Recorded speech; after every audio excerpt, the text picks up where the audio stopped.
Chapter 1019. After the era of distortion, the Star Alliance Committee played an extremely beautiful maneuver.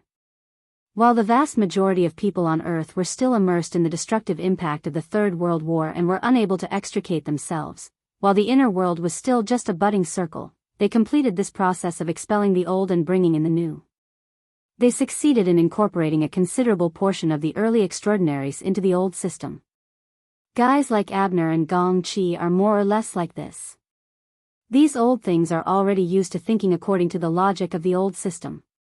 Then they will go and influence the next group of people. As time passes, this tinkering old system becomes more and more stable.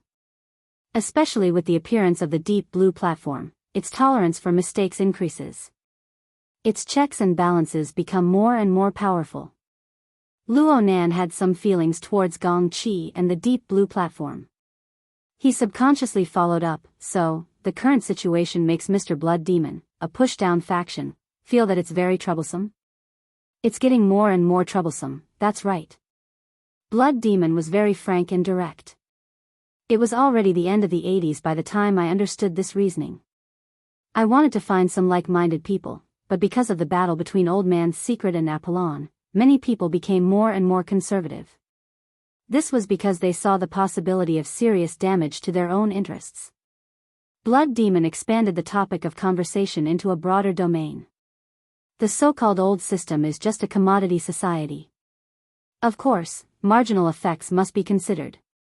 As people with vested interests, they must always calculate the investment and output ratio when considering their next investment. If the rate of return doesn't meet their expectations, they would rather continue with the old model. With this kind of standpoint, with this kind of thinking, Abner and the others believe that the old system is right and proper. But in the eyes of another group of people, including me, this is not the case at all. Having said this, Blood Demon's thumb, index finger, and middle finger gently rubbed together. He made a classic gesture.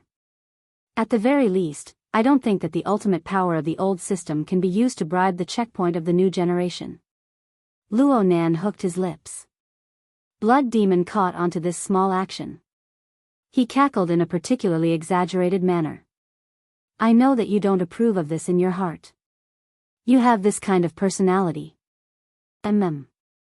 This can be considered within the scope of politics. I don't have any standpoint on this. I just want to discuss the matter as it stands. Cut. The Blood Demon interrupted him again. Brother, your way of thinking is very dangerous.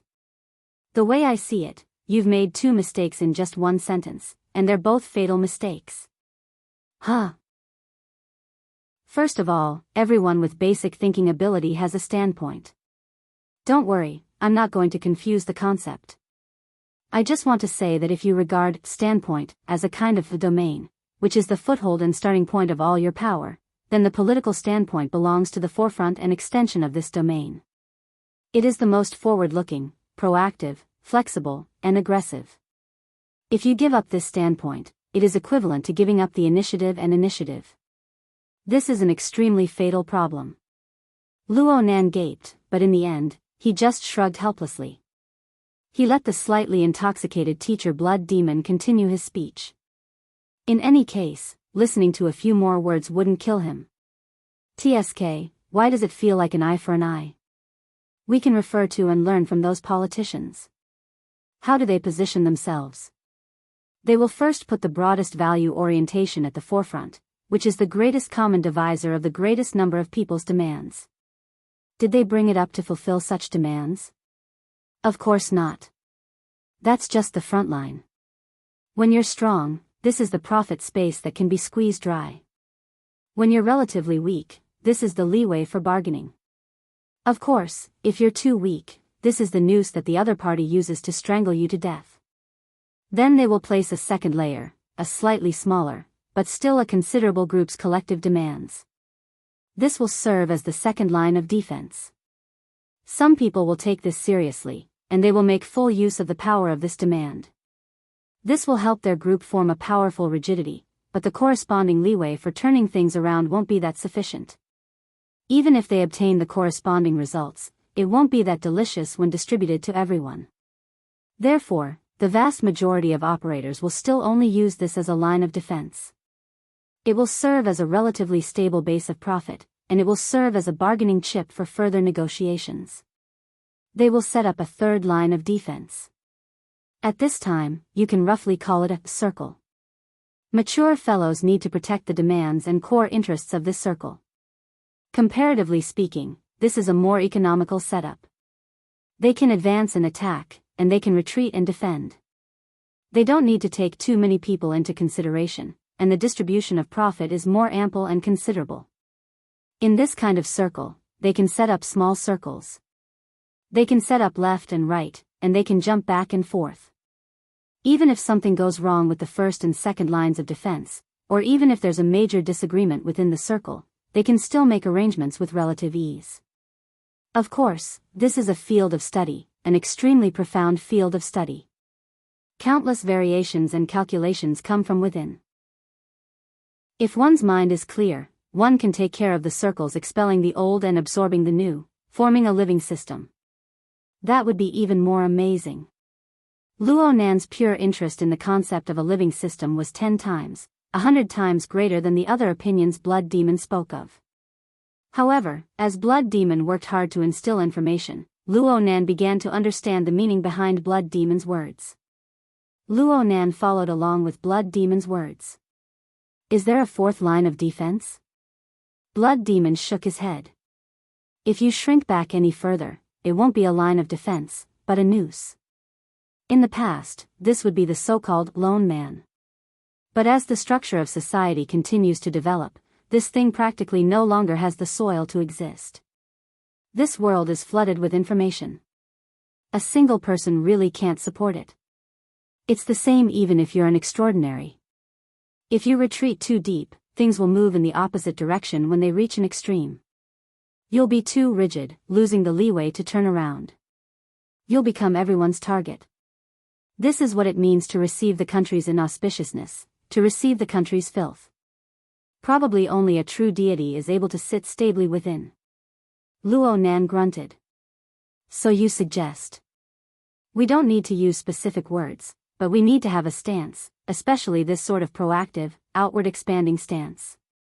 As extraordinary, we should naturally find our own position within the third line of defense.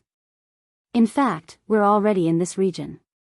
Plus, due to our special nature, the leeway to turn around is greater. The scope of influence is wider. Calculations that are extremely harsh for ordinary people can be greatly simplified here.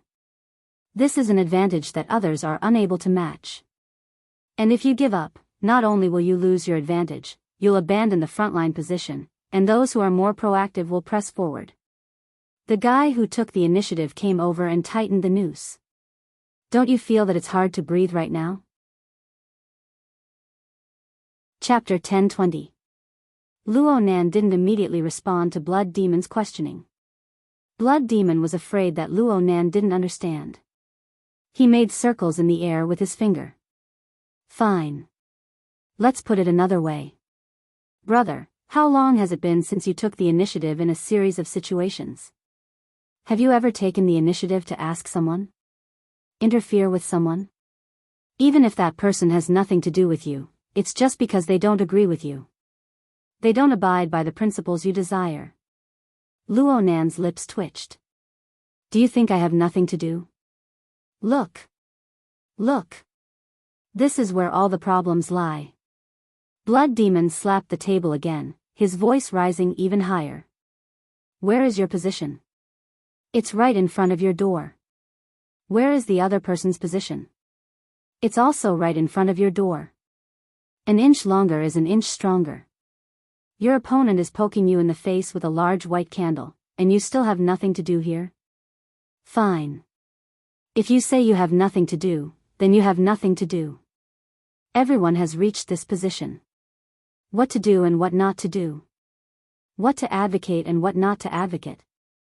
Shouldn't you have clearly laid out the rules and regulations? If you don't say it, do you expect others to think for you? You feel wronged? I feel wronged. I'm doing things according to established rules. If you have any dissatisfaction, say it in advance. We're playing tricks there. We're blocking up and stabbing down. We're going back and forth according to routine. What about you? You don't say a word, but you tear open your face and stab me with a knife. Is there anyone who does things like you? Blood Demon's expression was vivid and exaggerated as usual. It amused Luo Nan so much that he laughed out loud. Blood Demon naturally laughed as well. It was just that Tacker, who was further away, felt his scalp go cold. He rubbed the top of his head, which only had a thin layer of hair. He knew that Blood Demon's performance had drawn out a considerable portion of people's characteristics. In the inner world, in the circle he was familiar with, this was typical. It was mainstream. But what was Blood Demon doing? What was he thinking by saying these words at this time and place? Before Tacker could think of anything, Luo Nan suddenly turned his gaze. The smile on Luo Nan's face had yet to fade. His eyes looked straight at Tacker. He seemed to be a bit inexperienced and ignorant. Is that so? Tacker didn't know why, but a layer of white sweat instantly appeared on his body. His tongue stiffened for a moment before he forced himself to reply, I'm not an extraordinary. It's hard to say. Regardless of the details, the Blood Demon was clearly urging Luo Nan to stir up trouble. Only a fool would declare his position at this time. But you're part of the circle. Blood Demon stabbed him in the waist without hesitation. In that instant, Tacker felt a chill seeping through his teeth. Goosebumps spread from the corner of his mouth to the back of his head and spine. But even if his entire body was frozen, under the watchful eyes of the two extraordinaries, he could not miss a single word that he had to say. Tacker froze for at least 2 seconds before he spoke again. Uncle Luo, ever since he was born, he has always broken the rules. But, Tacker emphasized the twist at the end. Although it's unusual, at your level, there are many similar things. It doesn't seem so, that's right. Blood Demon cheered loudly and patted Tacker's broad back. I didn't dote on you for nothing. You hit the nail on the head. What did I say? Tacker did his best to spout nonsense, but he couldn't withstand Blood Demon's godly interpretation. You need to express yourself. You need to advocate. You need to push your position as far away from your home as possible. Only when others are accustomed to your advocacy and have been beaten by your demands will it become a habit and conditioned reflex for you to push your position to the front lines. You will infiltrate the existing system with your rules.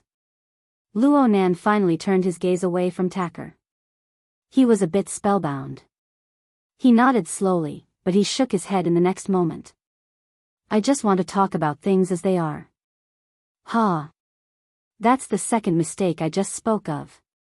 Blood Demon hammered Tacker's back again. Tacker's eyeballs nearly popped out of their sockets, but Blood Demon didn't let him go. You can ask Tacker if you don't believe me. What's his first reaction when he meets someone who talks about things as they are? Where did this idiot come from, huh? Blood Demon overstepped his boundaries and spoke the answer for Tacker. Blood Demon explained further under Tacker's face, which was as black as the bottom of a pot. Of course, this is for those incompetent little fellows.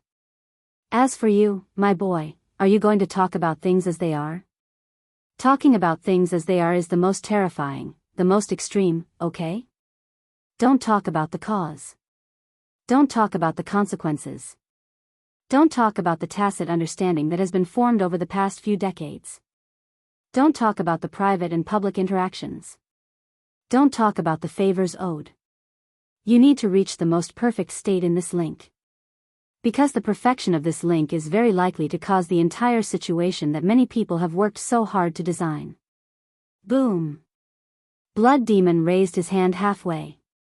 His 10 fingers spread open, making an explosive pose. This pose lasted for 3 seconds before he turned his head to ask. Do you understand? I do. Luo Nan's response wasn't discounted in the slightest. Whether it's configuration, creation, painting. It's all like this. In the superconfiguration theory, we must avoid excessive polishing of certain links. This is to avoid causing the entire system to collapse. Blood Demon hit his palm with his fist. Got it. He struck while the iron was hot. He immediately began to summarize his own theory. So, in our position, if we say that we're neutral, it's just that we haven't touched or shaken our foundation. That's not detachment. It's just dullness. It's a bad habit. Don't tell me that your strength is just for show. Don't tell me that you're the same as those ordinary people who rely on strict rules and division of labor to find a place to live in the corners of society. Your strength has already radiated into the public domain. Naturally, your willpower has to follow. You've already affected countless people. Some things need to be clearly explained in the public domain in advance. Especially for those extremely sensitive and petty fellows. Only by explaining things clearly can we discuss, negotiate, and deal with things early on. We can adjust our advance and retreat.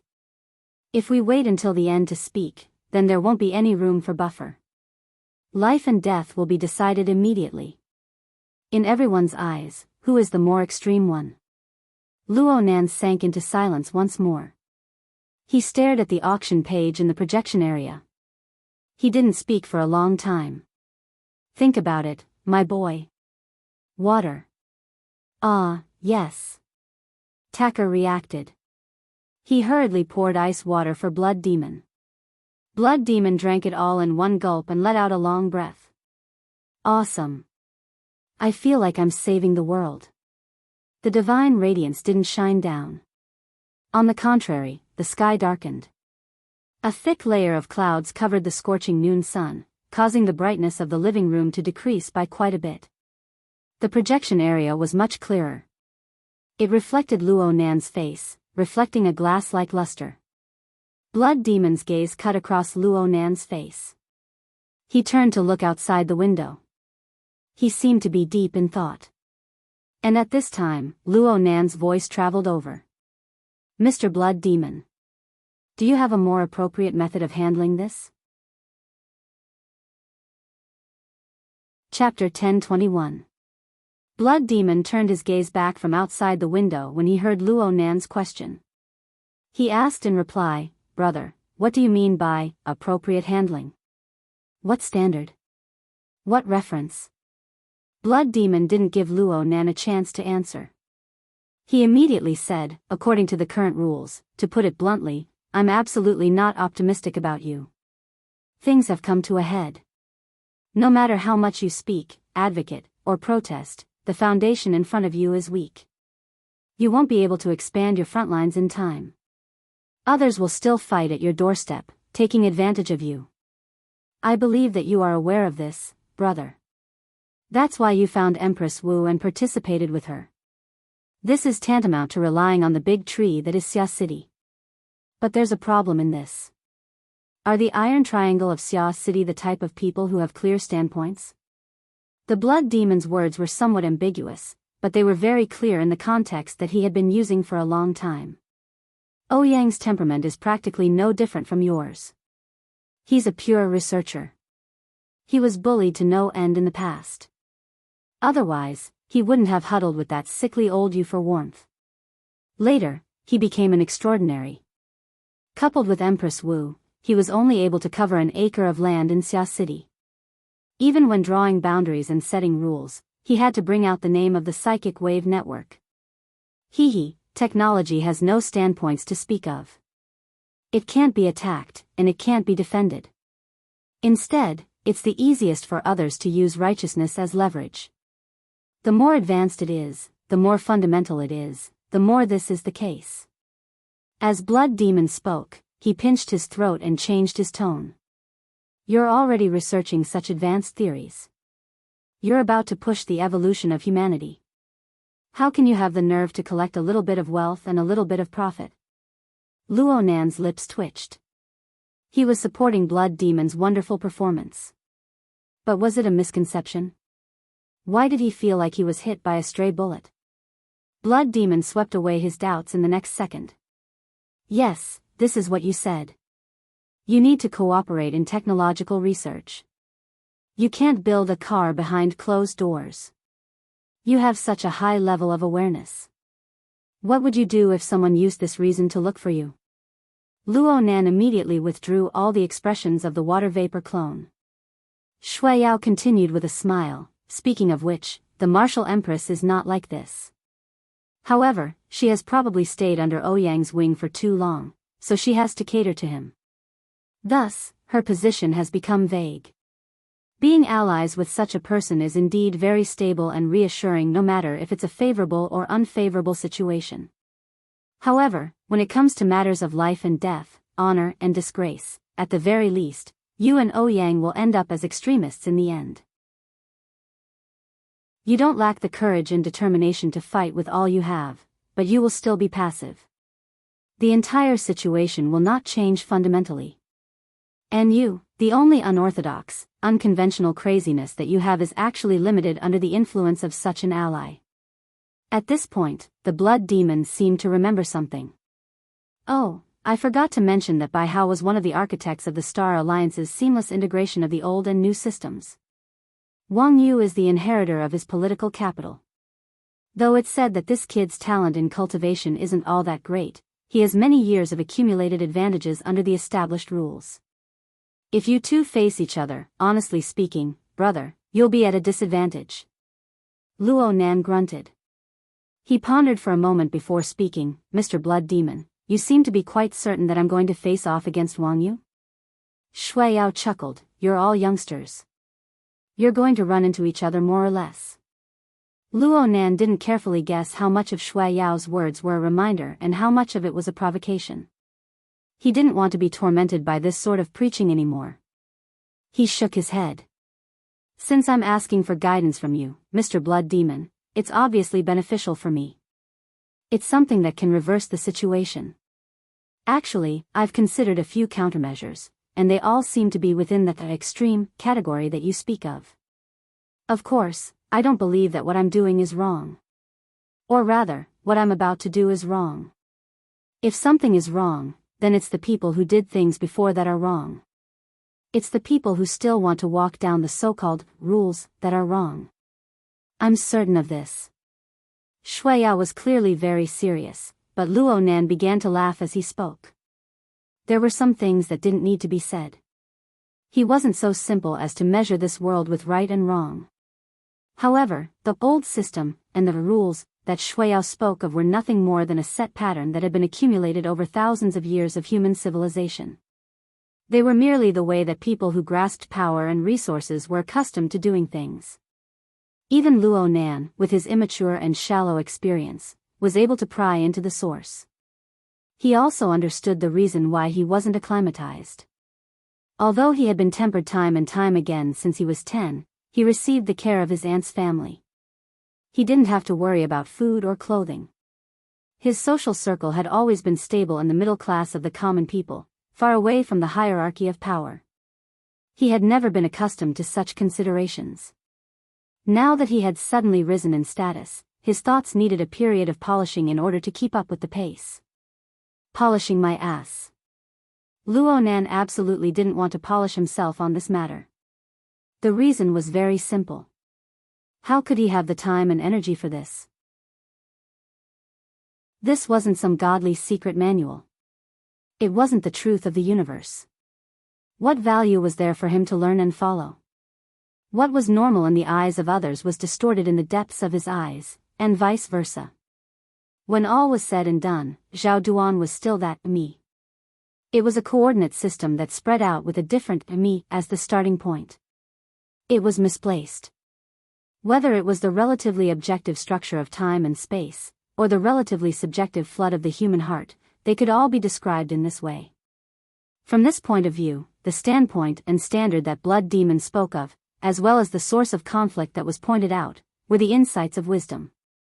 There were no problems at all. Luo Nan looked at Blood Demon. Blood Demon's eyes weren't particularly large, and they weren't clear enough. They were a bit muddy. This made it so that all of his expressions weren't clear enough. Perhaps it was because of this that Blood Demon's tone of voice and body language were especially bold and exaggerated. Coupled with his outstanding conversational skills, it gave people a feeling of familiarity at first sight. But when their gazes truly connected, collided, and crossed swords, this pair of eyes gave people a different kind of pressure. It was a reminder, this isn't a good thing. In the past, Luo Nan's observations stopped here. But in this moment, Luo Nan discovered that behind these muddy eyes, there was still a radiance that belonged to the pinnacle of human evolution. Luo Nan suddenly had an idea. If he wanted to paint a portrait of Blood Demon, then he probably knew where to start. Blood Demon didn't know what Luo Nan was thinking. He had led Luo Nan in such a large circle. It didn't matter if he was tactful or shrewd, in the end, there would still be a moment when his true intentions were revealed. He felt that Luo Nan should have made his preparations. Since you've spoken so sincerely, as your older brother, I can't hide anything. I'll give you a train of thought. Backdoor listing. Do you understand? Chapter 1022. Luo Nan blinked. Yes, I understand the concept a bit. Blood Demon nodded. Let's put it this way. Brother, what you lack right now is absolutely not strength, nor is it the foundation of interpersonal relationships. The Iron Triangle of Xia City is already first class and reliable. There are few powers under the heavens that can compare to you. But what you lack the most right now is a frontline position. How do you fight for a frontline position? We are now in a commodity society. Let's use this analogy. You are doing a solid business, but it is absolutely impossible to make it big and strong in a few days. You need to spread your customers all over the world. Now you just have to run into this terrible stubble. Frankly speaking, your previous actions are too lax. Do you have any other choice but to go public if you want to rapidly expand? Even if you go public, you still have to follow the normal procedures to organize investigations, audits, and promotional roadshows. The cucumber would be cold by then. But if there is a ready-made shell for you to wear, you can sign the agreement now, and you can collect funds from all over the world on the same day. Wouldn't that be nice? Blood Demon was clearly exaggerating. Even with Luo Nan's weak financial knowledge, he knew that going public through a backdoor was not easy. It was even more troublesome than the normal way. But it was fine as long as he understood the meaning. Right now, you need to stand in front of the stage and attract the attention of the world. You need to have a clear channel of voice that can reach the doorstep of others in the shortest amount of time. Only in this way can you let others know your position in the shortest amount of time. They will clearly understand your demands, and they will adjust their view of you. Of course, you will also receive the corresponding assistance and resistance. This is how the circle is. There are those who attract and those who repel. There are those who can cooperate with you, and there are those who can't be dealt with at all. But no matter how complicated it is, this is the bargaining chip and space that you can truly flexibly use. Luo Nan really did understand. Blood Demon was encouraging him to put on a well-known shell. In other words, he wanted to join some organization and borrow the strength of the organization. But is there such a shell? Luo Nan could not even recognize 100 extraordinaries, let alone draw a circle among them and find a team. He was also very clear that the Blood Demon would definitely not speak without thinking after giving such a long speech. He was just waiting for Blood Demon to announce the answer. The Blood Demon, on the other hand, wished that he could break it apart and explain to him. Like I said just now, we'll find allies in circles. For people like us, it's much simpler on the whole. We don't need a complicated and rigorous structure, and we don't rely on each other too much. Under these conditions, 100 extraordinaries is actually quite a lot, so the circle in the middle is especially fragmented. There was still a mainstream. The current mainstream of the world was that bunch of archons of the old system. Most of them held positions in the Ability User Association. That bunch of presidents, vice presidents, secretaries, and deputy secretaries, if you beat them to death, there was basically no injustice. And I mean basically. On the other hand, branch presidents like Ouyang, who are stationed in various cities, have a more complicated character. There are hardcore supporters of the old system and those who benefit from it. There are also neutral people like Ouyang. Of course, there are also ambitious people. As for the mainstream archons, they are most closely aligned with the military and political system of the Star Alliance Commission. If there aren't any special circumstances, maintaining a stable state for 100 or 200 years shouldn't be a problem. Right now, Luo Nan wanted to have a copy of the previous edition of the Cards magazine. He wanted to see the ranking and background of extraordinaries and do a step further. He was already searching through the Hexier. But Blood Demon didn't wait for him. He soon made a further breakdown. If there's a majority, there's a minority. To be more precise, if there's a conservative, there's a young and vigorous. Within the current global governance system, there's also a countercurrent. The roots of this branch don't belong to the inner world. Instead, it's within the military and political system. Whether it's a competition for resources or a political power struggle, it's also possible that it's purely driven by ideals and missions. In any case, in recent years, a fairly strong power has formed within the military and political system, especially within the military. Joseph of Jupiter Base and Ndongxing of Anqing are both core members of this power. Their names are a bit childish. They're called the Bamboo Dragonfly. The meaning of this name is that they use extraordinary power as a handle to fully integrate the power of the inner world and the secular world. They use it as a rotor, thus pulling the progress of the entire Earth civilization. This is the official Push the Wall faction. They have a political program, an organization, and a foundation. It's said that a considerable portion of ability users, burners, and altered humans are natural allies of this faction. Bamboo Dragonfly? Luo Nan blinked. This wasn't the first time he heard this name. But there was one point. The more Blood Demon said this, the more certain Luo Nan was. This brother absolutely wasn't recommending the Bamboo Dragonfly to him. Sure enough, Blood Demon soon continued, the problem is that the other side is too formal. Their strength is very strong and their voice is loud, but their organization is strict and their management is extremely strict. Perhaps they really want to take you in. Perhaps they will give you considerable support. But to speak through their channels, the other side will certainly have to weigh the pros and cons. It's impossible for them to allow you to act without reservation. Plus, if you join them, you will truly sink into the maelstrom of political confrontation. There will certainly be torment in the future. Speaking of which, they are targets that can be fought over in today's matter. You don't even need to open your mouth. There will be people who will help you, as long as you don't play too excessively. In a practical sense, they are also archons. They need balance. Blood Demon's explanation broadened Luo Nan's knowledge, and it was also relatively objective. It was just that the circle was a bit larger. Luo Nan still didn't understand even now. Which faction or circle was Blood Demon recommending? Luo Nan asked if he didn't understand. He trusted Blood Demon's level of understanding, so he went straight to the point. From what you see, Mr. Blood Demon, what's the best choice?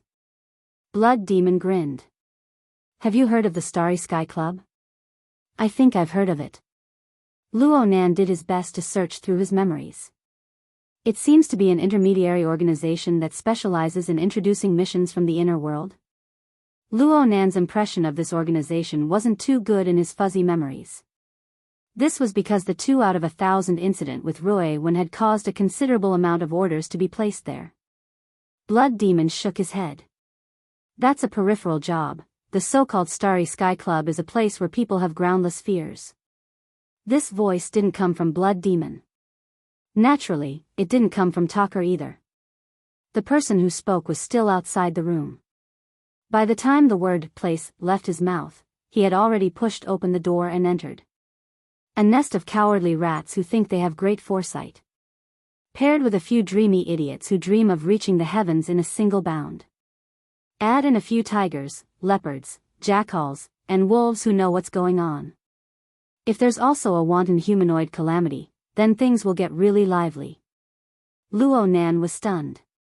Blood Demon rolled his eyes. Taka reacted a step earlier. He called out completely instinctively. Aunt Lu Hua. Chapter 1023. The person who came in wasn't tall. She was only around 1. 6 meters tall. However, the first impression she gave others was that her figure was tall and straight. She was vigorous and powerful. The most eye-catching thing about her was her hair. It was a boy's buzz cut, but it didn't seem crude at all. It was probably because of her dressing. She wore a neat and valiant female slim-fit white suit. Only her chest was adorned with a muslin scarf. She absolutely didn't lack the charm of a woman, but her figure and bearing were the most prominent. She gave others the feeling that she was the fashion and individuality of a big city gold-collar worker. Well, the essence of creating such a feeling was still the face.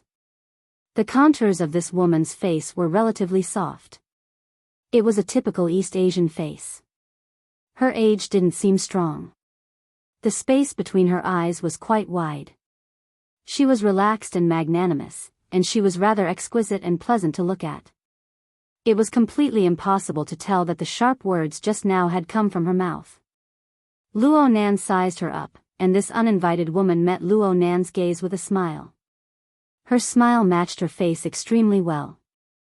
It was candid and bright, so much so that the hall, which was dark due to the dark clouds covering the sun, instantly brightened up. This was a woman who made it hard for people to have a negative first impression of. Although her methods of entering the conversation were superb, Luo Nan couldn't really follow up. He just stood up politely and inquired. Let me introduce you. This is Lady Wan Luhua, the #1 teacher of the Secret Order. She is a world-renowned martial arts master. She is also the left and right arm of Lord's Secret Order. The blood demon's tone also became serious. However, the woman didn't appreciate it. Her smile deepened a bit, as if she was purposely curling the corner of her lips. Only then did her bright face reveal a bit of cynicism. She's a contract worker. She signed a labor contract. She can't be taken seriously. It was unknown whether she was being modest or if she was hiding something. Blood Demon's skin had long since become immune to these things. He continued to worm his way into everyone's company. Luo Nan, Brother Luo, I don't need to waste my breath on this side. Those of the inner world who don't know him can all go jump into the Pacific Ocean. Brother Luo, Lu Hua is a rare straightforward person among this group of extraordinaries that I know. She usually knows how to take care of the younger generation.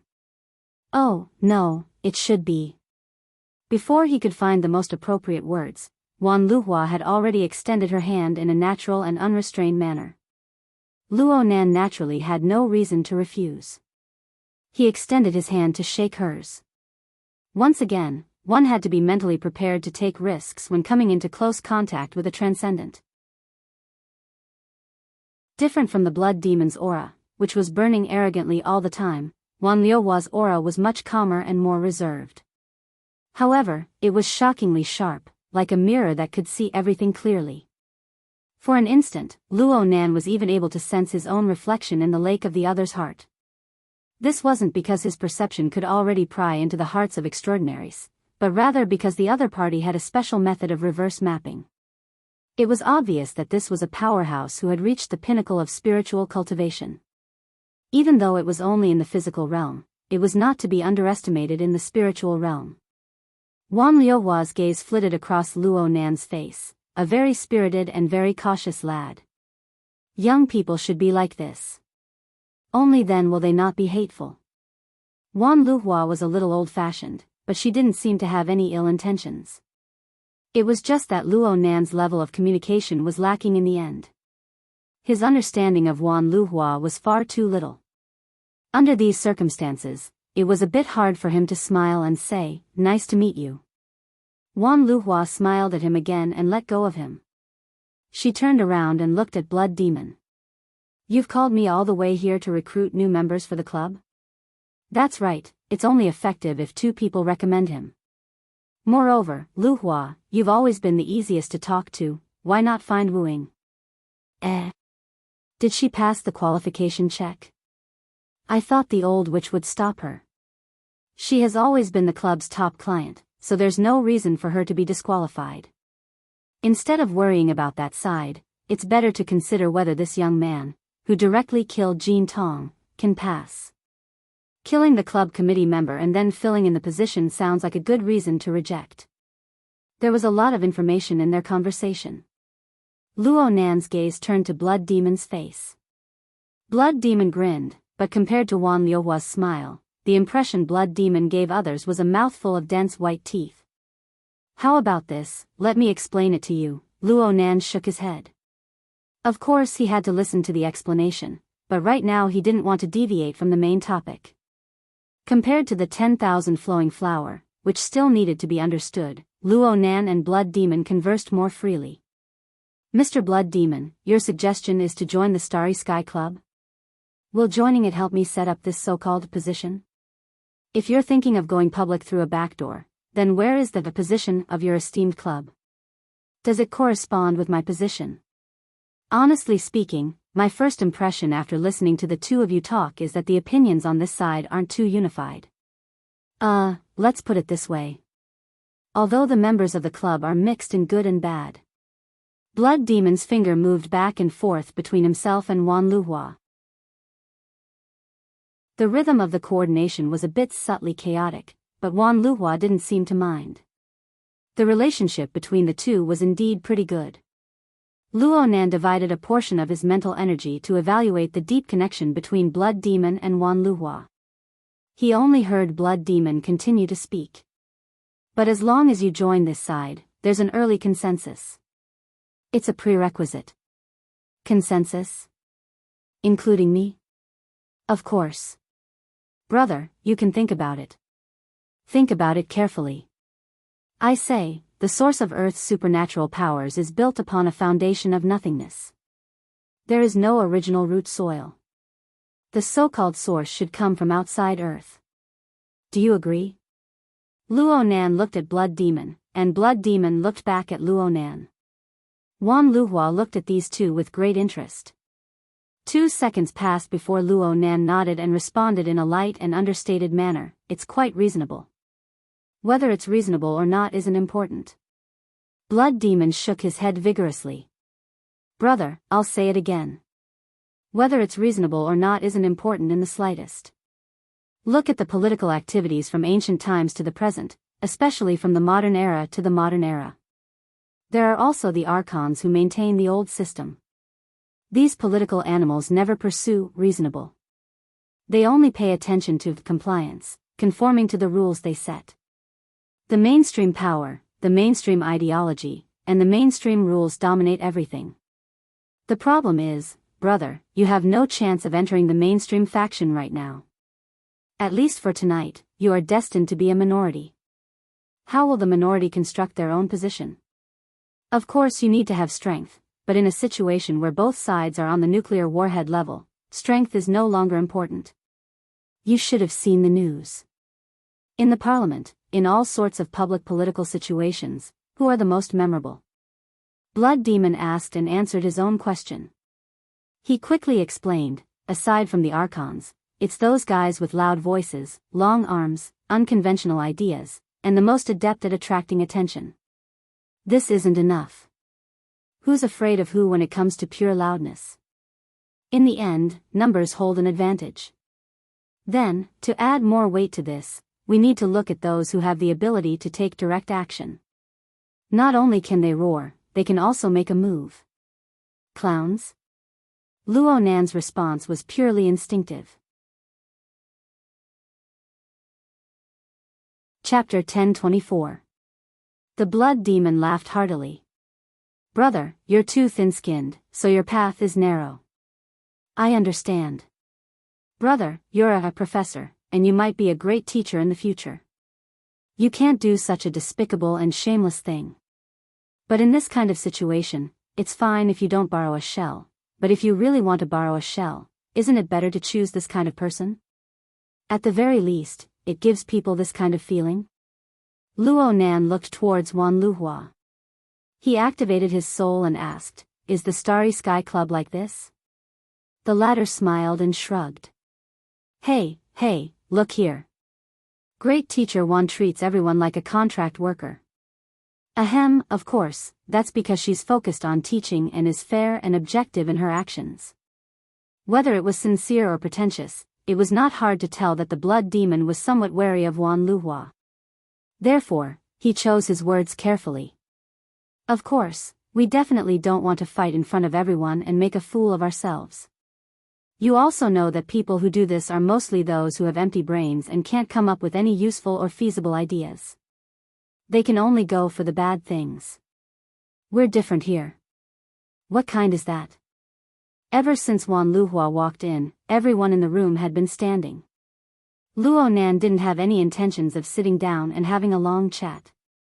It didn't matter who it was right now, it was time for them to reveal their true intentions, Mr. Blood Demon, although I don't have a deep understanding of the big picture and the Starry Sky Club. But from what you said just now, I have a preliminary impression. It seems that your club is not a particularly secretive organization, nor is it the circle you mentioned. Lord Den's contract, Ms. Wan Luhua, you, Mr. Blood Demon, Necromancer, Emperor Wu, and Jean Tong. I'll believe you if you say that you're just having tea and chatting with each other, but you're still far away from forming a political group that cooperates with each other and has a clear front, right?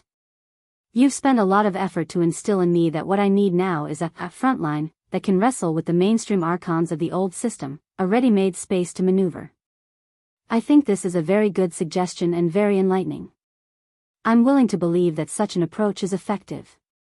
But when you're recruiting, you have to point out to me where your club's position is. Is it really useful to me? If I join this group, will I be able to gain your support? How many people supported it? How far can it last? Luo Nan's continuous barrage of questions was unable to break through the defenses of the blood demon's facial skin. The blood demon maintained his smile and shook his finger. Brother, what I've said is just an ideal situation. Think about it, on Earth now, 88 large cities are practically autonomous. The Star Alliance is nominally in charge of the world government, but in reality, they only have the resources of T-City and a few other limited cities. There is also the Air Force, which is considered a hard commodity, but there is no unified coercive force at all. In such a scattered situation, according to common sense, everyone should be blowing their own trumpets and singing their own tunes. Inner worlds, ability users, extraordinaries, all sorts of similar concepts could be found in any random city. With the current information dissemination capabilities, how many days would it take for it to spread to the entire world? But the reality is that up until now, there is still an incorporeal and sturdy high wall between the inner world and the secular world. The dissemination power of the information age has lost to the authority barrier of real society. The SCA has divided society, and a higher level power controls the SCA. There are also layers upon layers of media machines that seep into people's hearts. They deliberately mix supernatural powers with the wilderness, distortion, and other concepts. It makes the billions and billions of Homo sapiens turn a deaf ear to the supernatural events happening around them. So much so that from the day they become sensible, they lose their ability to judge and explain relevant events. What does this mean? This means that the archons of the old system occupy more resources than you can imagine. The things they do are more resolute, strict, and thorough than you can imagine. They are the true mainstream. A powerful alliance of interests that has never appeared in human history. They are an effective combination of politics, military, capital, and the strength of extraordinaries. It is very difficult for any opposition to emerge under this mainstream power. The bamboo dragonfly that I just spoke of is a countercurrent that has split off from within the mainstream power. In essence, it is still a part of the mainstream. Therefore, it is an impossible task to find an opposition party that can emerge, that dares to emerge, that doesn't get smacked to death after emerging. In this world, there is no such thing as a ready-made pie that is delivered to your mouth. Luo Nan didn't get angry when he saw Blood Demon go back on his word. Blood Demon was only making a suggestion. He didn't really want to jump out and be the savior of the world. Moreover, Blood Demon's speech gave Luo Nan a deeper understanding of the situation he was currently facing. He listened very patiently to Blood Demon finish his lengthy speech. Then he raised his eyebrows and asked, "So, in the end, I still need to make a pie on the spot and dig a position, right? The only difference is, do I dig alone, or do I dig with you guys?" Bingo! Blood Demon used 2 methods to express his praise. 1 hit. Luo Nan still didn't get angry, but he couldn't help but roll his eyes. Then how many people do you guys have? The ones I heard just now. They might not be of one mind. Blood Demon didn't need to respond this time. Beside him, Lady Wan Luhua had already given an explanation with a sneer. Blood Demon maintained his smile, his face beaming with happiness. Brother Luo, do you still remember? I've said before that formal occasions can't decide big things. Only special small circles have the power to decide and lead. I've also said that compared to the traditional circle of ordinary people, the circle of human nuclear weapons like us will operate more simply, and there will be fewer necessary members in a circle. For a circle like this, nearly 100 extraordinaries from all over the world are clearly too many. Let's take the most active ones. There are over 50 of them, which is also over the limit. And these people are destined to not play together. Therefore, it wouldn't be strange for over 50 people to form 7 or 8 circles of varying sizes. Some of these circles overlap with each other. Oh, maybe. Within these dozen or so circles, the vast majority of people are in the comfortable circles of the old system. They don't have any thoughts of change. They influence each other. They are interlinked. They are interlinked. The remaining people have ideas, drive, courage, and are willing to form circles. You can find 3 to 5 of them. This is already quite an astonishing scale. Isn't that right? Luo Nan nodded. Blood Demon's mouth was really amazing. No matter what was said, it was correct. However, Luo Nan finally grasped the core of Blood Demon's thinking after this long conversation. I understand now. The so-called backdoor listing isn't just you wanting me to borrow the shell of the Starry Sky Club. You and that small circle of yours are also preparing to borrow my shell and erupt at this juncture. What kind of big operation are you guys planning? Chapter 1025. It felt like a major event. Luo Nan recalled the information he had gathered since his meeting with Blood Demon. Putting everything else aside, just the people mentioned in the Blood Demon's words, actually, only one of them was needed. The person who provided the secret deed to Blood Demon and agreed to act as his artist was High Lord Secret Deed. Even with Luo Nan's meager knowledge, he knew of this powerful extraordinary who stood at the peak of the world. If the extraordinary of Earth had to be ranked, it was impossible for this old man to fall out of the top 5, no matter how restrictive the conditions were. In comparison, Blood Demon's weight was a bit lacking. Of course, Blood Demon's words could be trusted, but they could not be completely trusted. Luo Nan would still be skeptical if he rewound the clock 5 minutes ago. The problem was that Wan Luhua, whom Blood Demon had privately invited, had appeared. This dispelled most of Luo Nan's suspicions. The remaining suspicions were merely remnants due to Luo Nan's unfamiliarity with Wan Luhua. This bit of residue was nothing. He did not recognize Wan Luhua before this, but the extraordinary itself could not be faked. Moreover, the Blood Demon would not go so far as to use such an easily exposed lie to sway him. He could ask Her Majesty Empress Wu later, or even Zhang Yingying. Since most of what Blood Demon said was true, then the matter he described was a major event that clearly exceeded the scope of personal grudges. Could Luo Nan's own body contain it? Luo Nan did not even need to think about it. He already knew the answer. Sure enough, it was easier to maintain an intimate distance with callous reality compared to a pie that would never be delivered to the mouth. Luo Nan was unable to guess the plans of High Lord Secret Deed and Blood Demon for a time.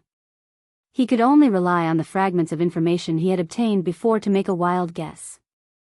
Are you guys preparing to take advantage of the situation and make a stunning appearance? Are you guys preparing to unleash a great internal strife technique and have everyone beat each other's dog brains out? Blood Demon did not react to these words, but Wan Luhua, who appeared to be more reserved and calm to the side, coughed and laughed. Oh my. You're much cuter than the rumors say. Blood Demon did not deny it. Perhaps he was purely following along with Luo Nan's words and spouting nonsense. You might not be able to see the dog brains. Actually, we just want to poke a few pustules and expose a few scars. We want to urge everyone to treat them sooner. That's all." Luo Nan just stared at him. The blood demon shrugged. "Fine. No matter what the situation is, only masochists and bootlickers will be satisfied in the end if they do things according to other people's rules." From this point of view, it wouldn't be wrong to say that we just want the world to be in chaos. It's just that the current rules are too unfriendly. We need to change him. This kind of thing can't be done by one person, and we can't support it. Moreover, to gather hundreds of millions of people, not to mention the success rate, we aren't cut out for it either. This way, we can't return to the original point, and we can't achieve the ultimate universality. So, we might as well pursue a small circle of temporary perfection. This choice is the most normal one. Luo Nan ignored Blood Demon's ultimate explanation. He just asked, "How do you want to change it?" "Hee, this is a core secret." Blood Demon gave Luo Nan a wink. Luo Nan responded with a chill, and Blood Demon cackled. "Actually, it's not that mysterious. It's just that for the sake of respecting my current companions and for the sake of results, I need to limit the scope of those who know as much as possible. Of course, if you're also a companion, then there's definitely no problem. What do you think? Want to join?" "Since you said so, I'm not joining." Luo Nan's answer was simple and direct. Blood Demon clicked his tongue, but he wasn't particularly surprised. "Why don't we talk a bit more? Give me a reason." Luo Nan grunted, "Mr. Blood Demon, what you said is indeed extremely useful information. It's also a very good train of thought. However, I'm thinking that the things you proposed, whether it's a circle or a backdoor, all of them require an exchange of benefits in the end, right? More or less. Then it just so happens that tonight, I won't allow anyone to place any of my grandfather's laboratory equipment, notes, and other related items on the shelf. Hey, these things aren't within the scope of our exchange of benefits. We really respect the bottom line of our companions. Then it's even more unfortunate. I'm very young. I'm immature. So my bottom line might be extremely willful." Luo Nan faced the two extraordinaries and spread his hands. Soon, he clenched his fists and waved them up and down like a scale. "Actually, there's another reason for this. Mr. Blood Demon, the things you've described and discussed before aren't in my domain of expertise. This makes it impossible for me to make a judgment that I can convince myself of. The problem is that you're very young. You can learn." Luo Nan interrupted him. "Mr. Blood Demon, do you think I'm a genius?" Blood Demon was a bit stunned, then he laughed loudly. "If you're not a genius, then you can erase this concept from human language right now." Luo Nan just shook his head in the face of such overpraise. "In fact, just researching configuration and superconfiguration has pretty much pushed my mental energy and computing power to the limit. I'm still unable to reach perfection in the domain I'm good at and continue to research. How can I rashly open up a new and equally profound domain?" Blood Demon was still persuading. Everyone has their strengths and weaknesses. Everyone can learn from each other's strengths to make up for their weaknesses. We can rely on each other. This brings us back to a more fundamental question. Mr. Blood Demon, do you think I should rely on you? Can I trust you unconditionally? Blood Demon was a bit startled before he laughed. But his answer turned vague in the end. Trust itself is an illusory thing. Making a judgment in a domain you're not good at is equally illusory. Then let's find something more practical. Mrs. Wan just said that Her Majesty Empress Wu has just become a core member of the club. Is she involved in this matter? She isn't. I think so as well. Then I'll target this substantial frame of reference. Luo Nan used a very casual yet rather persuasive reason to nail this matter down. Whether it's the auction or the round table conference, I'm happy to see everyone smash tonight's impromptu agenda into smithereens. You don't need to do anything.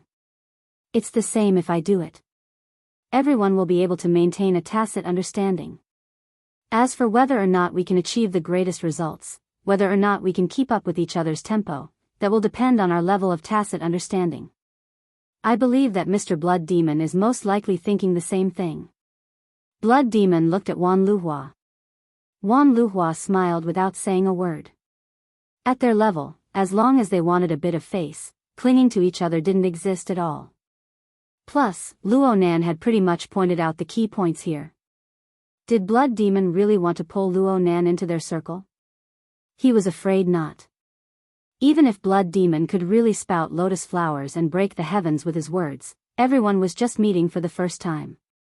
Why should Luo Nan listen to him, believe him, and do as he said? As long as Blood Demon had the slightest bit of self-awareness, he wouldn't have such extravagant hopes. In the end, this was just a briefing before a major event. Luo Nan wasn't fooled by Blood Demon, but Blood Demon was putting on an act to the end. It was as if it was real. Blood Demon said, "All right. Brother, you have your own ideas. There's no reason for us to be stubborn. However, Master One has come.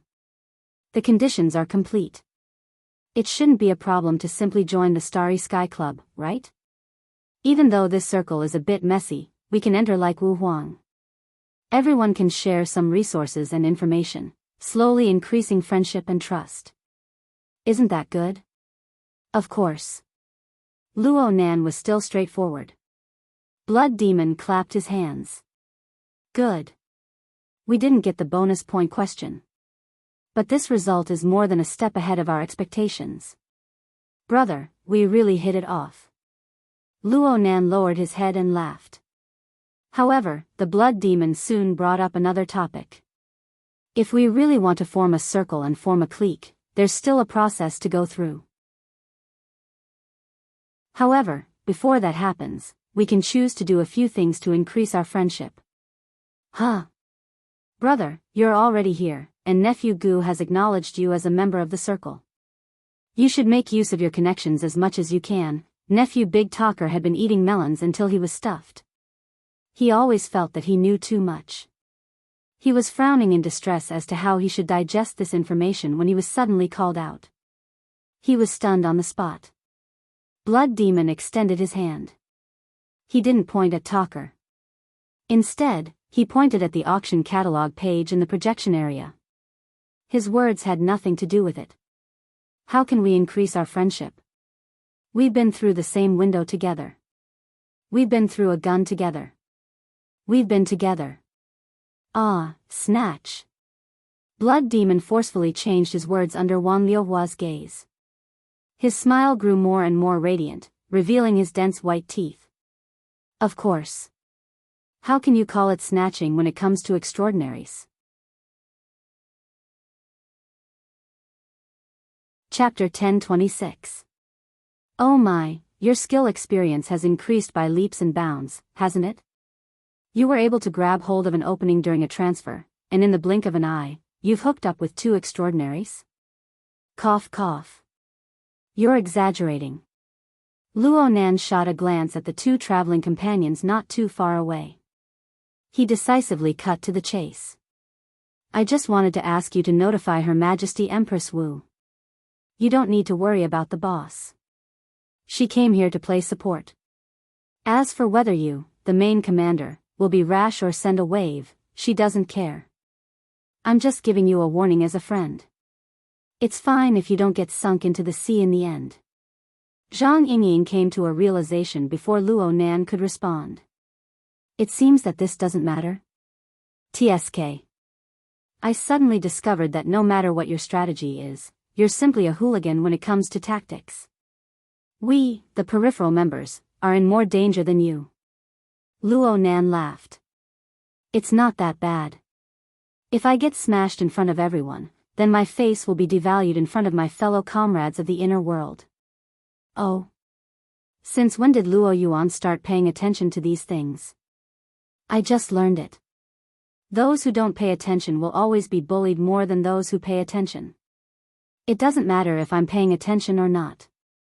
Let others know that I pay attention to this. At the very least, before they do something that I don't pay attention to, they will have to consider whether or not I pay attention to this. Luo Nan spoke a long string of tongue twisters under the influence of his feelings, directly making Zhang Yingying dizzy. He didn't talk much. He ended the call and let out a long sigh. His gaze pierced through the business jet's porthole to look at the boundless sea of clouds below. Right now, he was cutting across the Central Pacific Ocean at a speed of Mach 1. 2. The date line only existed in concept. He jumped back one day and entered May 15th. However, due to the artificial division of regions, this date line had a relatively large protruding curve to the east. So as the business jet continued to head north, he would soon have to jump back to May 16th. Don't ask. Asking is convention. Asking is the rule. Even if it was an extraordinaire, if they wanted to forcefully change the date according to their own will, they would only end up with their heads and faces covered in dirt. See. These are the rules. Blood Demon seemed to possess some sort of ability to pry into people's minds. He spoke a timely sentence from the side. It was just this one sentence. Anything more would make him seem like a loose tongue. Luo Nan couldn't help but think more. Obviously, the old system carried a lot of useful and necessary things. Unless it really reached a point where it could no longer be continued, no one was willing to smash the old system into pieces and rebuild it on a blank piece of land. Had the current world reached a point where it could no longer be sustained? Apparently not. In that case, this old system had perfectly absorbed the power of the extraordinary on top of its original foundation. Its centripetal force, its degree of firmness, was much more powerful than what Luo Nan had originally imagined. At the very least, he had to be prepared. He couldn't afford to fail now. A crushing defeat like a mantis trying to stop a chariot would result in unacceptable consequences. Luo Nan was just joking with Zhang Yingying. But if the things he described really became reality, then Luo Nan would probably never have the chance to laugh again in this lifetime. This had nothing to do with whether his real body was here or whether his life was in danger. No matter what, he had to be more prepared. His gaze turned from scattered to focused, piercing straight into the clouds outside the porthole. Of course, this was just the surface. Luo Nan's transformation and operation on the mental plane was impossible to be reflected by a mere water vapor body. Blood Demon originally wanted to chat with Luo Nan about matters related to the follow-up operation, but seeing Luo Nan like this, there was no need to provoke Luo Nan's dislike. His gaze swept across the faces of the other people in the cabin. There was no need for Wan Luhua to come, but she still boarded the commercial plane. Now she had an uninvolved appearance. She wore headphones and watched the fight recording in the projection area. It was a pastime. Slightly to the side, the largest person in the cabin, Mr. Talker, who was also the owner of this business jet, was trying his best to reduce his presence. From head to toe, he was the epitome of the word restless. Blood Demon glared at him. I didn't gag your mouth, and your Uncle Luo didn't chop off your arms and legs. Just do what you need to do. Is there a need to make a fool of yourself like this? Then what in the world should I do? Talker really wanted to ask this, but he really didn't have the guts. Then again, could it be that he didn't know what he needed to do? Before Blood Demon spoke, he had long since passed on the information he needed to pass on. He had already made the arrangements he needed to make. Right now, his mind was spinning in 1,000 circles, and his mouth was mumbling incoherently. In the end, didn't he just want a promise, a protective talisman? But even if he used his stiff toes to think, it was impossible for the three people in the cabin to give him this. This was life. As a peripheral follower of the circle of extraordinaries, Talker normally did everything he could. He used methods like a fox borrowing the tiger's might to intimidate others, and he was able to pocket large amounts of money. But when it came to the core issues, the contradictions and entanglements between circles, between extraordinaries, and between extraordinaries, he had to be prepared to be skinned alive. He might even lose his life. This wasn't because he was a direct descendant of the bloodline of extraordinaries. Oh, perhaps the reason he was able to live until now was related to this. The experienced people who circled back and forth in the circle knew very well how to control the heat and bypass the minefield. But today's situation was different. Aside from Blood Demon, an old fox who was well versed in the rules of the circle, there was also a hot-blooded kid who didn't know anything. The worst part was that this kid had always been renowned throughout the world with the name of the humanoid infrasonic array. It was a large-scale, indiscriminate killing machine in reality. Talker didn't even feel safe in Koror Base, let alone being dragged into the eye of the hurricane. This time it was really bad. Talker was in a trance, so much so that he didn't even hear someone call out to him. In the next moment, Blood Demon smashed the ashtray on the table at Talker. Of course, it was just in passing. Fortunately, Talker's face wasn't smashed into a mess. He caught it purely by instinct. His entire body shuddered and he suddenly stood up. "Uncle Blood, please instruct me." Blood Demon smiled benevolently. "Young people need to be diligent with their eyes, hands, legs, and mouth. You need to be diligent with your heart. It's your Uncle Luo calling you." Luo Nan looked over expressionlessly. On the other side, Wan Luhua was a bit dissatisfied with Talker's large movements interfering with the projection. But she just gave Talker a glance and continued to watch her fight. Talker was stared at by the three extraordinaries in a short amount of time. His entire body was about to collapse, and the resentment in his heart was flattened. He immediately put on a smiling face and carefully waited upon Luo Nan. Uncle Luo, do you have any plans?" Luo Nan went, he was organizing his words. He asked despite knowing the answer, "Are you an electromagnetic type ability user?" "Yes." Uncle Luo's eyes are like torches. Talker had been skinned alive by Luo Nan earlier, so he didn't have anything to hide. Blood Demon's mouth was chatty. This kid has a lot of tricks up his sleeve. He knows how to conduct himself. Jean Tong made him happy back then and even gave him pointers. Faced with Blood Demon, who touched on his sore spot, Talker lost even the strength to be angry. He could only maintain a stiff smile with all his strength. Luo Nan didn't have any extra thoughts. He just nodded. "No wonder. Your frame of body and soul is a bit similar. So it isn't just because you're both electromagnetic type abilities. That makes things easier." Talker's entire body felt unwell. Chapter 1027. At 2 o'clock in the afternoon, when the sun was at its highest, the sky darkened at a visible speed. Thick clouds separated the sunlight from the surface of the sea, leaving only a blurry haze of light at the boundary between the sea and the sky. Without the direct sunlight, the surroundings of the giant steel ship traveling on the ocean suddenly became much cooler. Not long after, a commercial plane pierced through the clouds, slightly calibrated in the air, and swooped down towards the giant ship. The top deck became even busier. Even from a distance of dozens of meters, one could hear the clamor over there. It was unknown whether it was the turbulence stirred up by the commercial plane or the raging sea breeze, but suddenly, a cold wind blew in his face. Yu Qi unconsciously shivered. Beside him, his son Yuzheng simply sneezed. Both of them were dressed very casually. Yu Qi was still wearing a long-sleeved jacket, while Yuzheng was only wearing a pair of beach pants. His upper body was bare, and he had a bath towel draped over him. Yuzheng had played around the swimming pool with those beautiful women who were sunbathing. In the end, he was still resentful when he was forcefully dragged back by the bodyguard. If it wasn't for that sneeze, he might have already started arguing with the bodyguard. Of course, this bodyguard wasn't old Lu, who had followed his father for more than 10 years. Instead, it was the goods that had been temporarily assigned to this luxury cruise ship. Yuzheng was already thinking about letting old Lu take action and teach this temporary worker a lesson to vent his anger. The problem was that old Lu, who had always taken care of him, was like a clay sculpture at this time.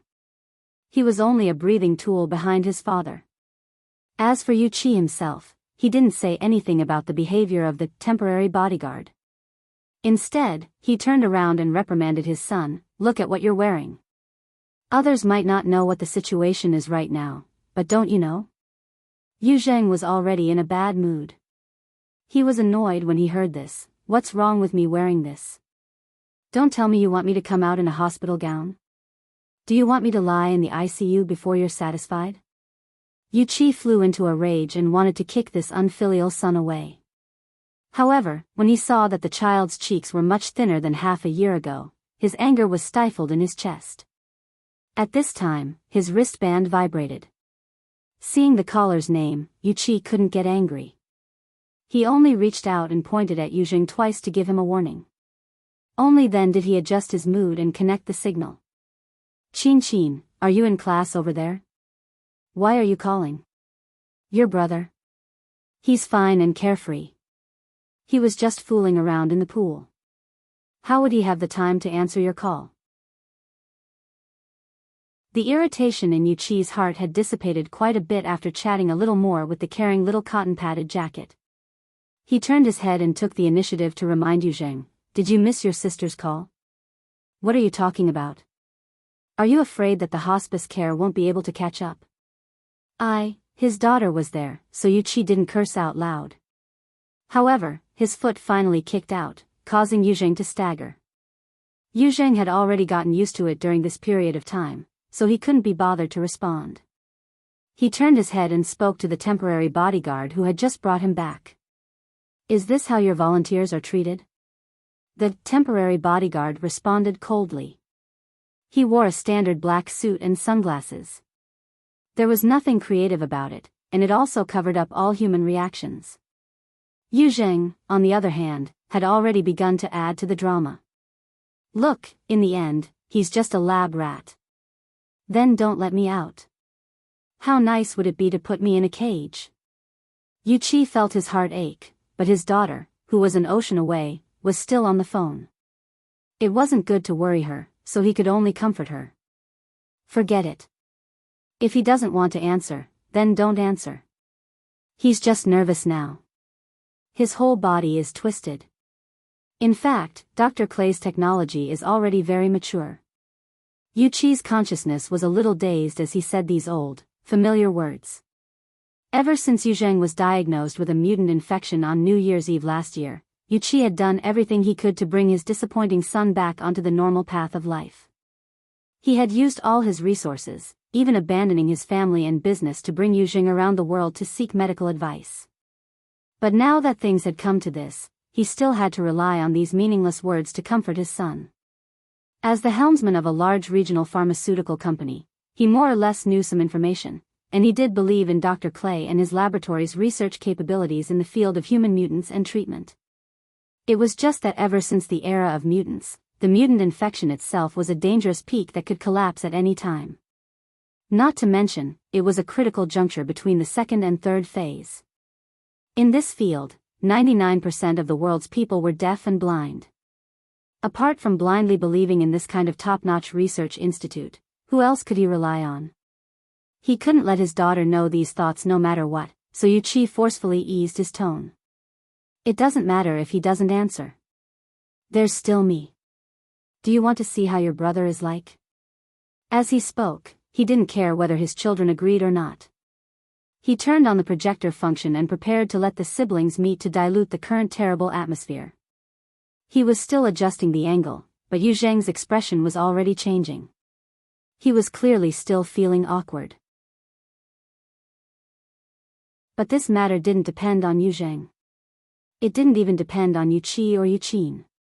Instead, it was directly announced by the serious-looking temporary bodyguard. "It's time for the routine physical examination." As he spoke, the temporary bodyguard directly gestured for them to go back. "Hee, the little white mouse is about to enter the cage." Yuzheng was surprisingly cooperative this time. He sneered, turned around, and walked back. He had already walked behind the temporary bodyguard, but he turned back and patted the robust man's chest. "I'll bite open the cage and run out soon." The temporary bodyguard didn't respond at all. His expression remained indifferent as he turned around and followed behind Yuzheng. He also turned a blind eye to Yuchi on the other side. Yuchi watched this scene in a daze. "Dad?" Yuqin was puzzled. "It's nothing. Your brother has to go for a physical examination. Don't worry, we'll contact each other later." Yuchi hurriedly hung up and took 2 steps forward. He wanted to follow behind, but after a moment's thought, he let old Lou follow and take care of him first. Old Lou was a little hesitant. "Chairman? It's nothing. Little Zheng isn't that far. I'll let him come over." Yu Qi watched Yu Zheng and old Lou's figures disappear from his line of sight. Only then did he find a contact number and dial it. "Smith, it's me. Hey, York, I was just about to contact you." As an important partner of Wuyue Pharmaceuticals in the New World, Smith had a pretty good personal relationship with Yu Qi. He immediately called out the nickname he had given Yu Qi without permission. He couldn't hide his excitement. "Come over quickly. Come to the exhibition hall first. Today's scene is amazing." The small incident in Ban City didn't affect this great trade fair. I saw a lot of big shots. They even arrived early. I originally thought that I would only be able to see these walking money and power after 20 o'clock. Yu Qi wasn't in the mood to tease people. He took a deep breath and said solemnly, "Smith, you know the current situation. I have to confirm it again."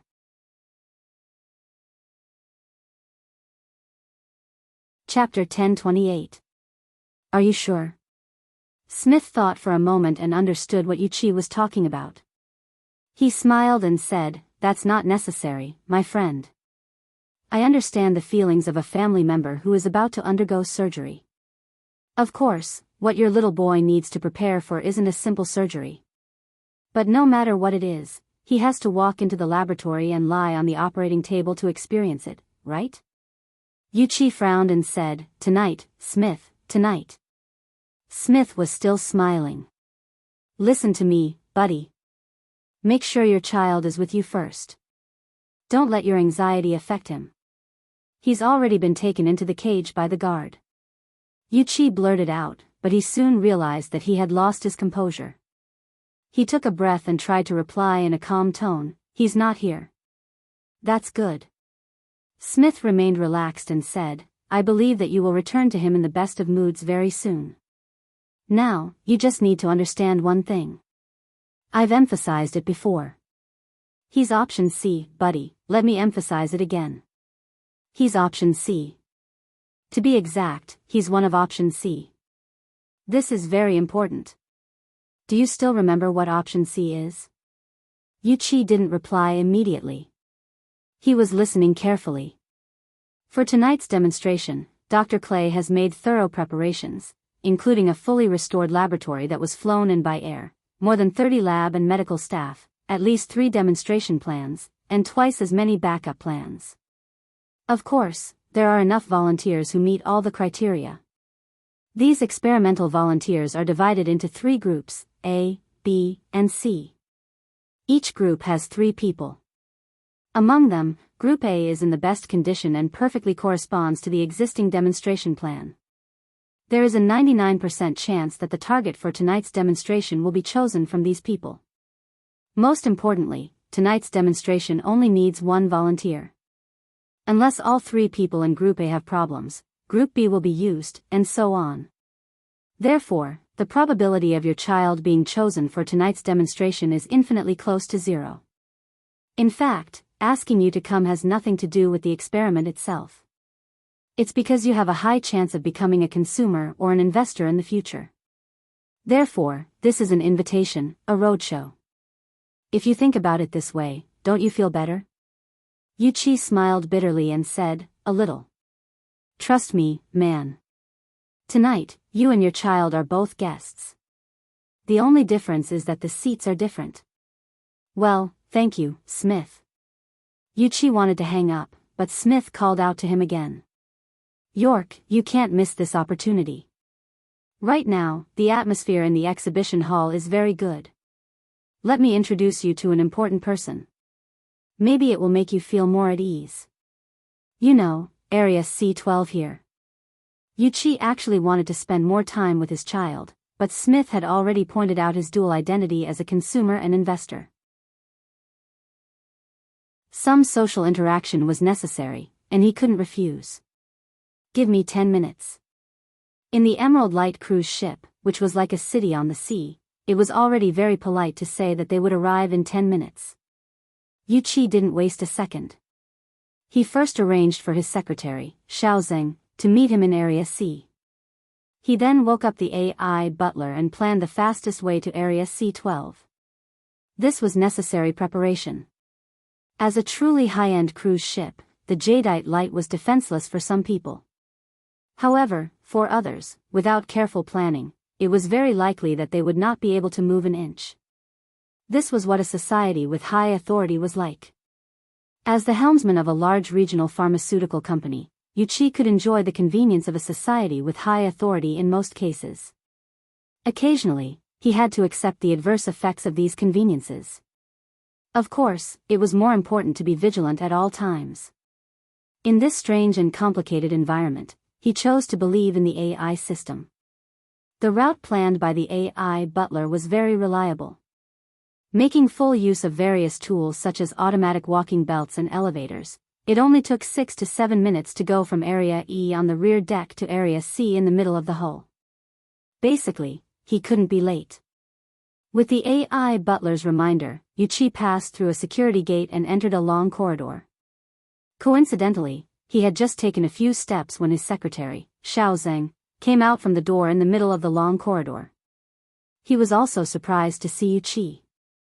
Chairman, Xiaozeng was Yuqi's confidant. He was in his early 30s, which was a useful age.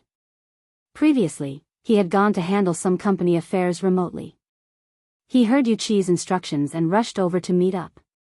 The young man had always been very good at positioning himself. Although according to the route, his position in the long corridor was much further ahead than Yuqi's, he still trotted over and took the initiative to approach Yuqi. But at this time, Yuqi's wrist began to vibrate violently. Xiaozeng also subconsciously raised his hand. The AI butler sent a message: please stop and return to the CK-181 security gate. This area's access rights have been temporarily increased. You do not have access rights. Estimated opening time of this area, 14:22. You can choose to wait outside the area or go around. Yuqi and Xiaozeng were a little stunned. This kind of situation was too rare. Even someone as knowledgeable as Yuqi encountered this for the first time. Due to his cautious attitude in terms of access rights, Yuqi didn't have the intention to violate it. If it had been 10 seconds earlier, he wouldn't have crossed the security gate at all. But the problem was that he had already walked almost 20 meters on this seemingly ordinary long corridor. As for Xiaozeng, he was obviously further away from the entrance, but he was closer to Yuqi. He gritted his teeth and sped up, wanting to meet up first. It was at this moment that another door opened automatically on one side of the long corridor. The location happened to be in the middle of Yuqi and Xiaozeng. 7 or 8 people came in from the other side of the door, all dressed in classic bodyguard attire. They were almost no different from the one who had just pushed Yuzheng back into the cage. In the middle of these people was a wheelchair. It was so tightly covered that it was impossible to see who was on it. When the other side saw Yuqi and Xiaozeng, they were also startled for a moment. They quickly issued orders, "Go back." Xiaozeng was less than 10 meters away from Yuqi. He reacted quickly and immediately shouted, "We're together." The young man wanted to go through the wall and quickly meet up with the boss. But the space in the long corridor was too limited. Xiaozeng hadn't even finished speaking when one of the bodyguards suddenly exerted force and pressed him against the wall. They twisted his joints and directly locked him up. The young man screamed. His whole face was deathly pale as if his joints were dislocated. "We're preparing to go back." Yuqi's back was cold. No matter who the other side was, he couldn't go against them at this time no matter what. But Xiaozeng was in such a state that it would be inexcusable if he didn't save him. The burly men on the other side all had a cold appearance carved from the same mold. They didn't respond to Yuqi's explanation. In fact, they hadn't stopped at all since they entered the long corridor. Yuqi and Xiaozeng were just a small accident that they had casually dealt with. Realizing this, Yuqi felt even worse in his heart. Before he could find a way to deal with it, there was another sound at the door behind him. The security door he had just passed through opened again. There was also a very unrestrained cackling sound. The so-called society of authority is a society that legalizes privileges. In this system, you only need to pay attention to one thing: be a model. Chapter 1029. 4 people entered through the security gate. The one chattering endlessly was a man in a flowery shirt who looked like a tourist. Aside from him, there was a muscular, dark-skinned man with clear tattoos on his face and body. There was also a petite, short-haired beauty with an elegant temperament. In addition, there was an extremely young man. He looked to be a few years younger than Yu Zheng. The 4 people walked directly into this high-clearance area. They were different from Yu Qi, who was at a loss for what to do. They were also different from the grim group of bodyguards. It was as if they were truly on a luxurious cruise ship used for pleasure. At least, some of them were like this. They even ignored the tense atmosphere in the long corridor, the unnatural people and actions, and walked straight over. The flowery shirt man continued to talk non-stop, saying some specious words. The muscular, dark-skinned man had his head lowered the entire time. The short-haired beauty had a calm expression and didn't look sideways. Only the young man swept a few glances over with some curiosity. Yu Qi's gaze collided with the young man's for an instant. The young man clearly didn't feel anything, but Yu Qi was different. This was because he recognized this person. In this moment, memories that he once thought had faded suddenly surged up. Half a year ago, at Aurora Cloud City, at nearly the same time as the news of Yu Zheng's mutation infection was exposed, their family unexpectedly met this young man in the elevator. Luo Nan. Being in Xia City, Yu Qi more or less knew a few things about this young man. He still remembered that Luo Nan had a group of people by his side at the time. Yu Qi was the youngest of the group, but he was already the core of the group without a doubt. Half a year had passed. They were separated by tens of thousands of kilometers. The circumstances were completely different, but this young man was actually like a fish in water in this inharmonious environment. The flowery shirt man's mouth didn't stop. It looked like he was preaching and teaching, but his words were clearly referring to Luo Nan as one of his kind. He was boasting about himself. Yu Qi was absent-minded once more. Even he didn't know why he was able to observe in such detail. Or was it just an illusion created by his nervous mind? But one thing was certain: the group of ruthless bodyguards in front of them suddenly shrank after a low noise. They lined up against the wall in this corridor with limited horizontal space, trying their best to make space for the 4 of them. Even the bodyguard who was holding Xiao Xing adjusted his posture and turned his back to the wall to show his respect. He also put one arm on Xiao Zheng's throat to prevent him from making a sound. There was no hesitation in his actions, and there were no gaps in his actions. It was as if everything he did was completely natural. Seeing this scene, Yu Qi's heart stirred. Perhaps he could ask for help. Because of the retreat of the group of bodyguards, the obstructed area looked a lot more spacious. It even exposed the wheelchair that had been tightly covered before. Sitting on it was a middle-aged white man who looked about the same age as Yu Qi. His complexion was not very good, and his skin showed an ominous iron-red color. His eyelids were half-closed, and his energy was not good. He looked like he was seriously ill. It seemed like the temporary increase in authority this time was to transport patients. However, when the 4 of them walked over as if it was a matter of course, the person in the wheelchair actually forced his eyes open and smiled. He nodded at them as a greeting. This kind of polite and restrained behavior finally caught the attention of the 4. Among the 4 of them, the one in the flowery shirt, who had been bragging about needing to raise their demeanor, turned his head slightly and laughed. "Jeff, you old hyena, did something happen to the charging station again? I told you a long time ago that Black Lion can't be trusted. You might as well make up your mind and let the old witch help you.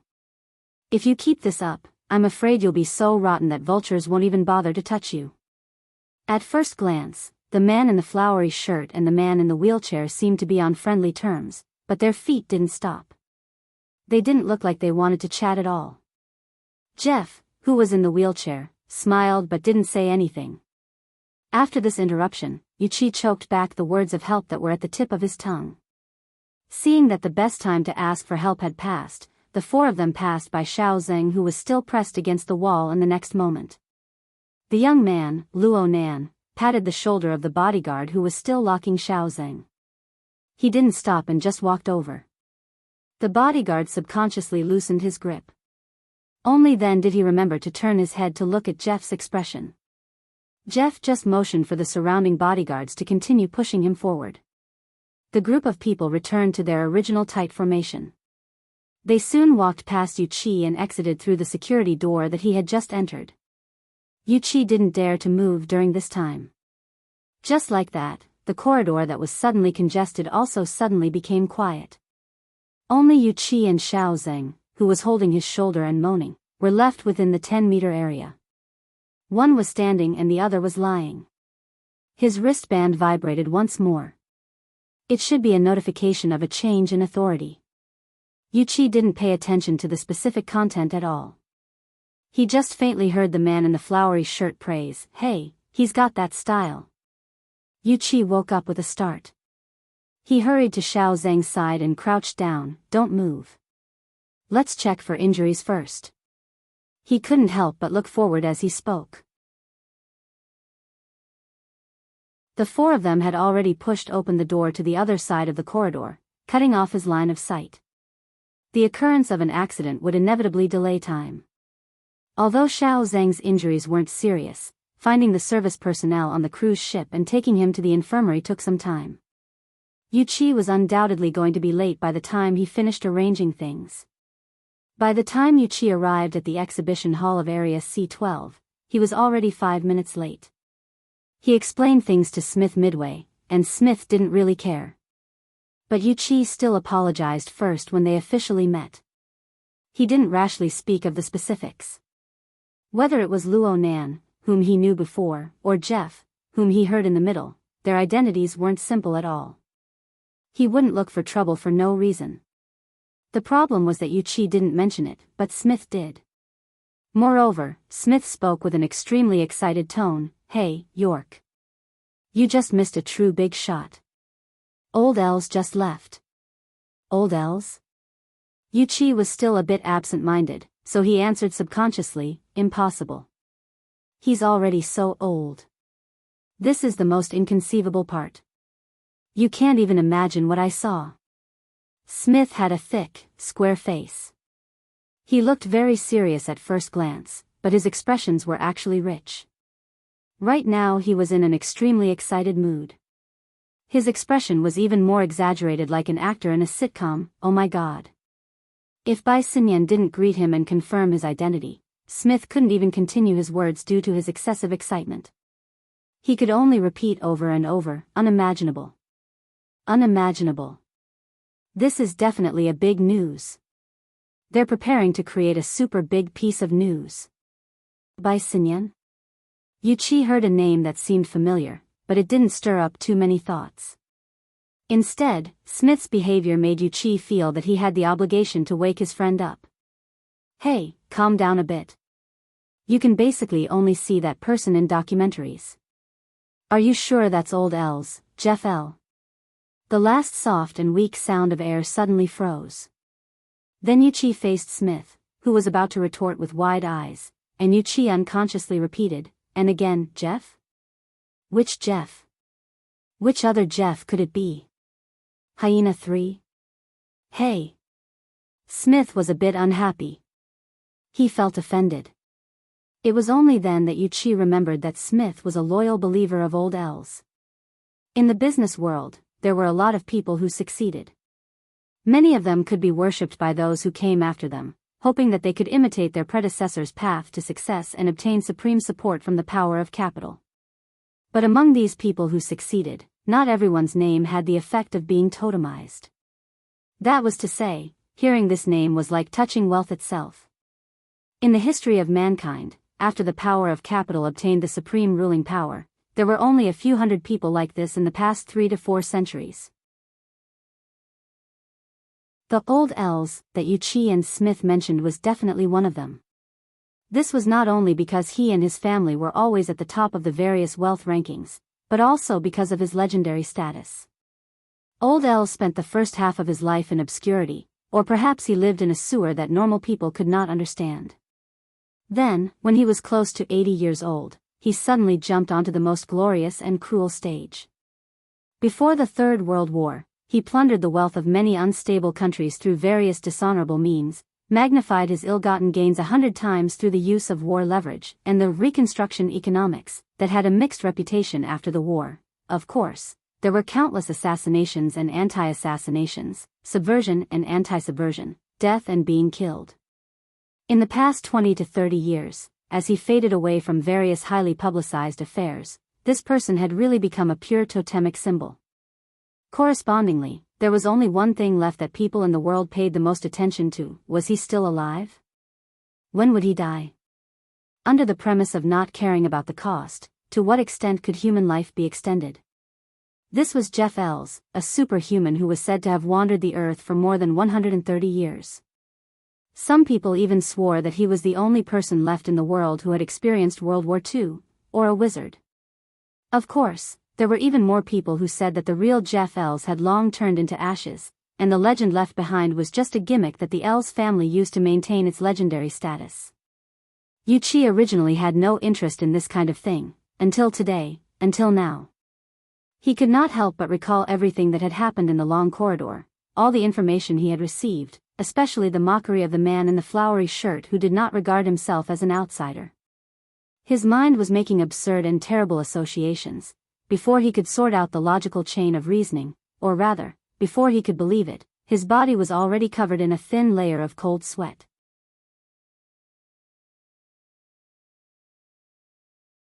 Chapter 1030. Yuichi instinctively didn't want to continue, so he changed the topic. "Aren't you going to introduce me to an important person?" He did change the topic, but there seemed to be some kind of magic. The bullet that had missed the target returned to the bullseye. He subconsciously said, "If it's Mr. Old Ayres, don't joke around." The thing I regret the most in my life is not rushing up, kneeling beside him, and kissing the back of his hand. Smith's words were exaggerated and sincere. And then being pressed to the ground by those black suits. Smith didn't hear the small details in his words. He just expressed it in an irrational manner. "That was worth it, York. That was worth it. Mr. Old Ayres is my spiritual mentor. Maybe if he touches me, he can change my fate forever. Left or right, death or life." Yuichi moved his lips, but in the end, he didn't say anything about the scenery. He just said, "I just want to know someone who can make me feel at ease now." "Oh, that's right. I still remember. Forgive me for being a little excited just now. I hope Miss Bai Sinyan hasn't left yet." As he spoke, Smith led Yuichi through the exhibition area. Basically, on every large cruise ship, there was an exhibition area that displayed some works of art. They would also host some small auction activities. These exhibitions generally had limited space and resources. If they didn't have something, they would lack something. If they did, it wouldn't be a big deal. But this time, it was different in Jade Light. The exhibition area wasn't just in Area C12. In fact, Area C, which was a commercial shopping area, had been transformed into an exhibition hall. Yuichi had been here once. For areas with tens of thousands of exhibits. Of course, it was nothing compared to those large-scale trade fairs on land. But as a cruise ship that had been sailing at sea for dozens of days, the scale was already very large. There was no doubt that it was being operated as a large-scale theme. Yuichi also knew that the things on display so far were more or less special. According to Smith, these were some advanced products that hadn't been accepted by most people in time. To put it bluntly, they didn't conform to laws, conventions, or even moral norms. Yuichi felt that it was understandable. Although these exhibits were strange and different, they had a relatively unified theme. They were closely related to aberrations. Abnormality was a gray area, and there were too many things that went against traditional morality. Yuichi's WUF pharmaceutical company's main business had yet to reach this level. It was only a little related to some fields. This little bit was also the heaviest tax, and at the same time, it brought considerable profits. From this point alone, one might be able to discern some sort of direction. Of course, the people who boarded the Jade Light and stayed there until now or were currently rushing to the ship were more or less related to the distortion. They were either engaged in related industries and ran businesses in this area, or like Yuchi, they were voluntarily or involuntarily associated with aberrations. As for Jeffrey Ells, of course, he also belonged to this group. As such a legendary tycoon, it was not surprising that he was involved in any industry. However, there was one thing that Yuchi still could not get over. That image. He thought that if he wanted to see a similar image of Jeffrey Ells, he would have to look for it in a documentary. In fact, even in documentaries, Jeffrey Ells would not be seen at this age. It was as if time had turned back 100 years. Hey, York. I have to say. Smith could not help but continue the previous topic. On the one hand, it was because of his own emotions. On the other hand, there was indeed an atmosphere of whispering in the exhibition area that they passed through. There were not many people who actually went to see the exhibits. They gathered in groups of 3 or 4, gesturing, surprised, and whispering to each other. Although their images were different, they could be grouped together with Smith beside him. They were all people who had been run over by something incredible, had survived a disaster, or had hit the jackpot. No matter what, they were all emotional reactions. Smith also reached out and pointed to Yuchi, letting him see the reactions of the people around him. If it's possible tonight, when I point out Jeffrey Ells to you, either you doubt your eyes, or you doubt the intelligence of the top tycoons at the scene, I don't think I'll doubt anything at that time, Yuchi murmured. Because I'm doubting it now. He inexplicably thought of Yuzheng, his own child, and then whispered, maybe I've still underestimated the power of the distortion. Smith finally noticed Yuchi's strange reaction. In this kind of situation, he naturally made an empathic connection. York, let me guess. What did you see? Yuchi didn't have the energy to play guessing games. He waved his hand and directly revealed the answer. I also saw Jeffrey, the Jeffrey in the wheelchair. Looking at Smith's widening eyes, Yuchi spread his hands.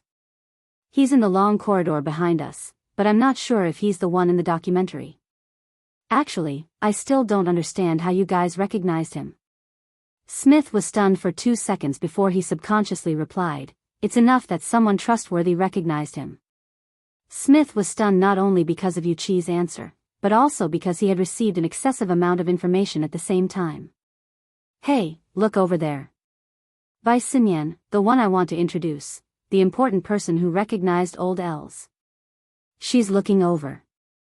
Yuchi looked up when he heard this and happened to meet the gaze that was cast over from not far away. Unsurprisingly, the person was the same as the name he heard. It was a pleasant-looking woman. However, there was something unexpected. This important person was actually wearing a white suit, giving off the air of a professional. Of course, she wasn't that strict right now. The front of her shirt was half open, revealing a dark blue shirt. She looked a little casual, but it was enough to clearly distinguish her from the surrounding businessmen and women. Yuchi and Smith didn't know why Bai Xinyan would cast her gaze over from afar, but if they missed this opportunity, they definitely wouldn't be qualified businessmen.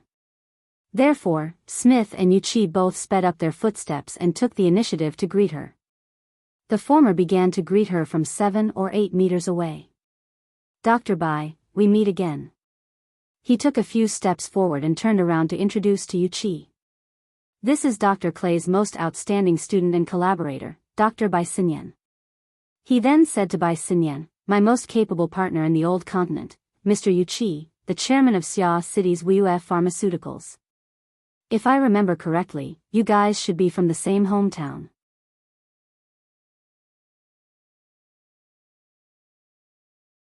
Chapter 1031. Yuchi was stunned. Smith had not mentioned this before. Whether it was the relationship between Bai Xinyan and Dr. Clay, or the fact that they were from the same hometown, Bai Xinyan took the initiative to shake his hand. Bai Xinyan took the initiative to extend her hand and shook his hand with a smile. We are indeed from the same hometown. The headquarters of WUF Pharmaceuticals is in Nader District. My father works at the nearby Ren AI hospital. We might even have a working relationship. Yuchi instantly went through all the famous doctors in Renai hospital. He had a guess in his mind, so he asked tentatively, Daydream, Professor Bai is it's that old father of mine. Oh, Professor Bai is fully deserving of the title of the leader of neurology and psychotherapy.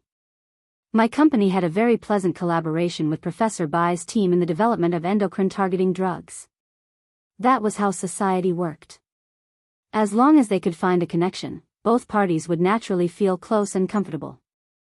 After chatting with Bai Xinyan, Yuchi glanced at Smith again. He did not know if this was part of Smith's calculations. This guy might not be a good manager, but he was definitely a first-class broker. For experienced people, as long as there was an opening, it was only a matter of a few sentences to get to the point. Soon, the three of them talked about Yu Zheng. What made Yuchi feel a little relieved was that Bai Xinyan's words were very similar to Smith's. I understand how you feel, Chairman Yu. I can also guess the mental state of young people. In this world, there are very few people who can use themselves as a test subject without batting an eyelid, and even enjoy it. Yuchi did not know if it was an illusion, but he felt that Bai Xinyan was hinting at something.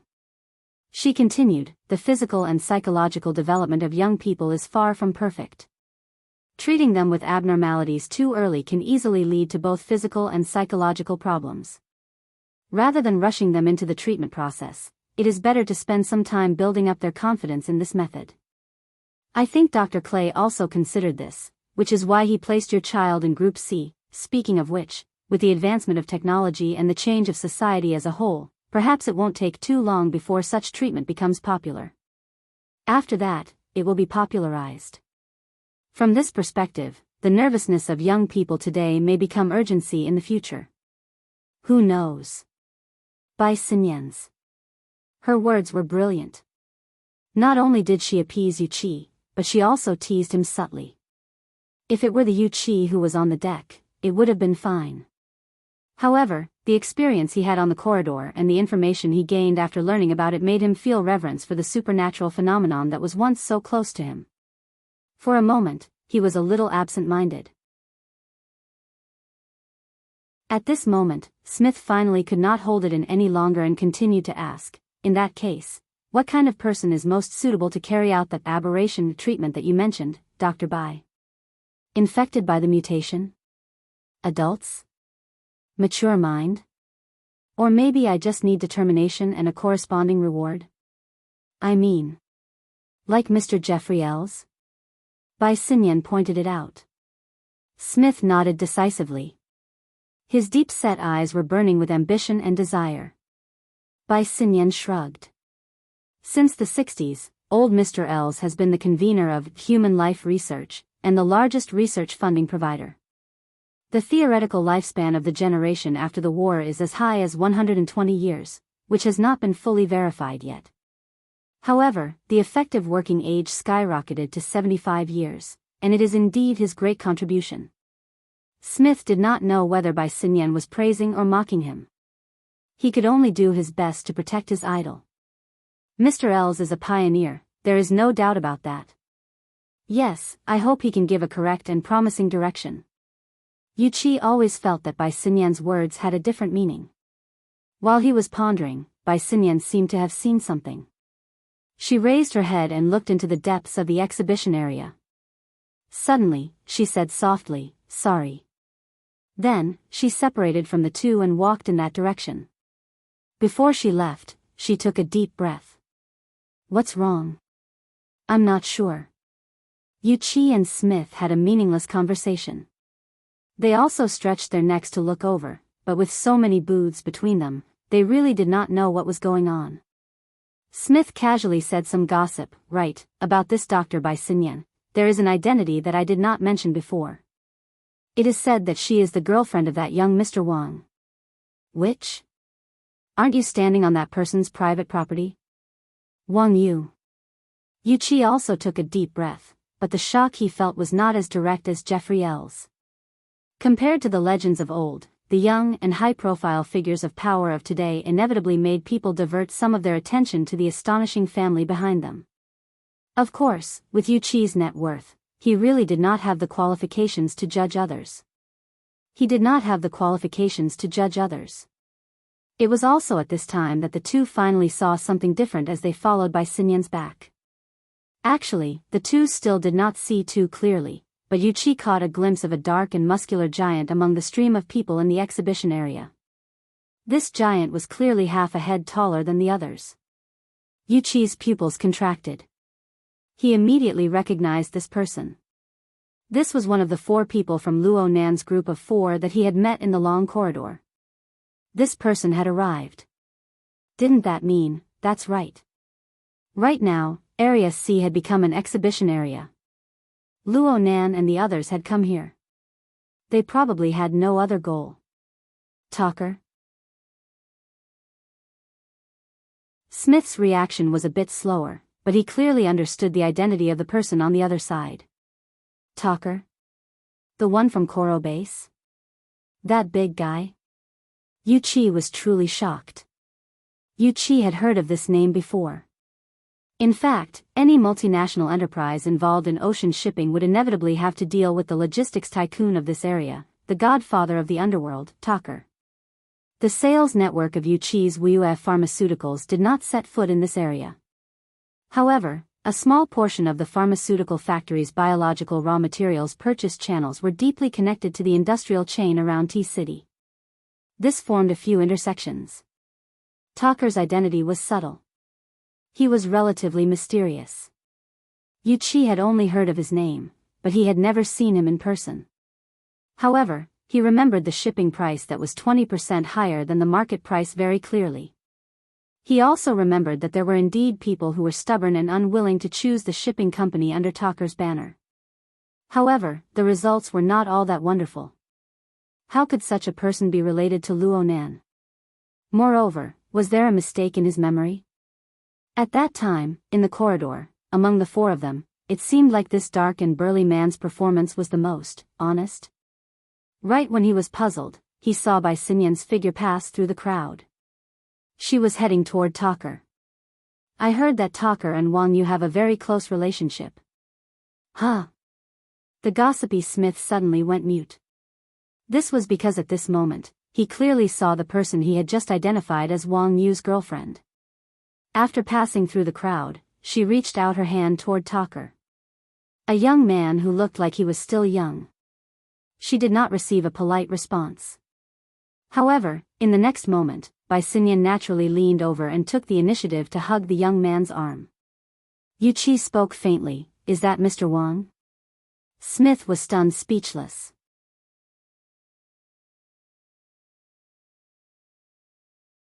Chapter 1032. Not to mention what Bai Xinyan's body movements represented, in Smith's eyes, the young man's cold expression was the same as always. He didn't respond at all. As for Bai Xinyan, she wasn't angry or embarrassed. At least on the surface, she still maintained her posture. She quickly found a relatively suitable position. She was like a private tour guide who took the initiative to stick to him. She gestured with her hand, seemingly introducing the situation in the exhibition hall to the young man. Smith was a bit confused. Who's that? No matter how well-informed a person was, their knowledge of a completely different field was limited. In the end, it was Yuchi who exchanged information with him. This person is called Luo Nan. In Xia City, he's very... After hesitating for a moment, Yuchi used an inappropriate word. Very prestigious. Why haven't I heard of him? He doesn't belong to the circle of normal people. Yuchi could only say this. He belonged to the circle of outsiders. At most, he heard some indistinct information that was hard to distinguish between true and false. He had a bit of a vague impression. Smith could understand that there was also such a circle in the new continent. In recent years, it had become relatively flamboyant. But overall, it was still hard to understand. It was still very difficult for a person of his level to understand it in depth. He quickly grasped another important point. You guys know each other? We met once. Yuchi's response was a bit weak. Actually, it was his troublesome son who recklessly offended Luo Nan. Fortunately, his daughter handled things appropriately. Through subsequent contact, Luo Nan had more or less corrected his impression of Luo Nan. Yuqi wasn't sure if this impression was good or bad. Luo Nan had given him 2 light pats on the shoulder not too long ago in the long hallway, giving Yuqi more psychological comfort. Let's go say hello. As a broker, Smith absolutely wouldn't let go of any opportunity to expand his social network. Yuqi hesitated for a moment. He didn't refuse. Ever since he came to Area C12, he had encountered all sorts of unforeseen circumstances. He needed to find a more stable anchor point. However, accidents would always happen inadvertently. They had just taken a few steps forward when their wristbands vibrated at the same time. Yuqi saw the caller and his heart tightened. Old Lu. What? What does deep detection mean? Don't agree. Don't pay attention to it. Wait for me. On the other side, Smith's expression also sank. Mr. Summit, isn't this notice a little too sudden? I was with Professor Bai Xinyan just now, and she didn't mention anything about the group adjustment at all. Huh, what about the 6 people from Team A and Team B? Did something happen just like that?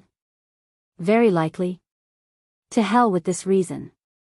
At this point, the 2 of them looked at each other in unison.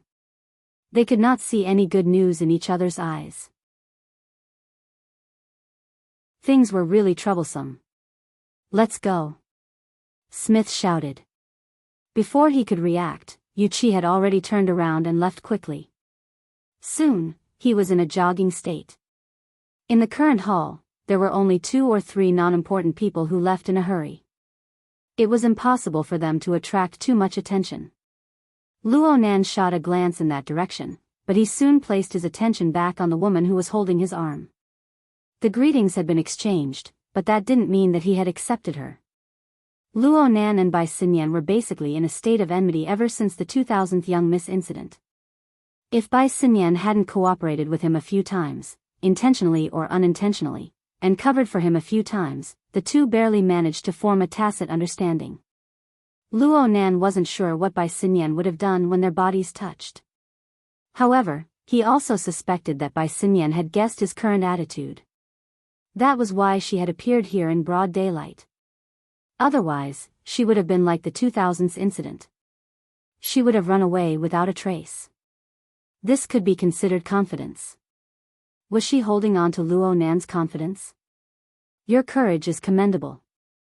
Luo Nan gave a word of praise, expressing his appreciation for Bai Xinyan's actions.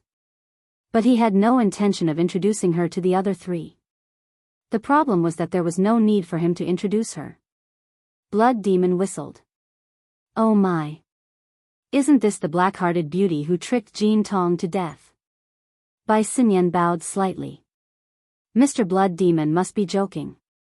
In the next moment, she took the initiative to speak to Wan Luhua. Instructor Wan, the first quarter's subsidy allocation will be transferred to you in about a week. I'll have to trouble you to take care of it. Wan Luhua had clearly dealt with Bai Xinyan more than once. Your turnover is getting more and more procrastinating. After all, this is the first wave of burners retiring from the army. The unexpected product changes have caused a large discrepancy with the budget. Plus, there are quite a few independent directors. Their heads are in a terrible mess due to the production line switching. It's hard to avoid a bit of a fuss. Even Tucker and Bai Xinyan exchanged glances as they spoke. Luo Nan was a bit surprised. He didn't expect that Bai Xinyan was really famous in the inner world. All right.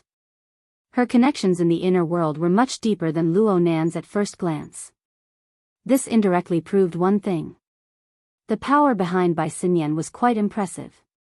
At the very least, it was on the level of being acknowledged by extraordinaries like Blood Demon and Wan Luhua. From this point of view, she had her value. The reason why Luo Nan was able to face Bai Xinyan with relative calmness wasn't simply because of Mr. Bai. Rather, this was a tool. If others could use him, then he should be able to play a hand or two. He should be able to make something valuable out of it. He hoped that Bai Xinyan was aware of this.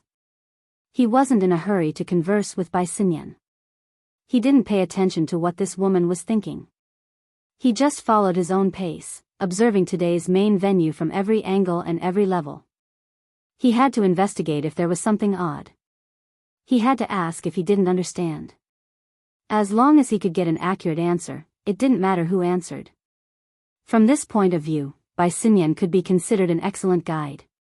She giggled as she explained the layout of the entire sea area to Luo Nan. She also explained the main contents of the 4 exhibition areas. Within the venue, there is an exhibition area for natural materials from various rare mutants. There is an exhibition area for equipment that can be used for the processing and manufacturing of related materials. There is an exhibition area for the application of cutting-edge technology in related fields. There is also an exhibition area for auction items with relatively high collection values. A sparrow may be small, but it has all 5 organs. Basically, since the era of mutants, traces can be found within everything related to mutants. This is precisely the theme of this year's Jadeite Light Trade Fair. All 5 organs? Isn't it just 4 organs? Blood Demon was all smiles as he teased Bai Xinyan. If you say it like this, then there really is. Bai Xinyan didn't have time to respond before Luo Nan spoke first. There are quite a few people here.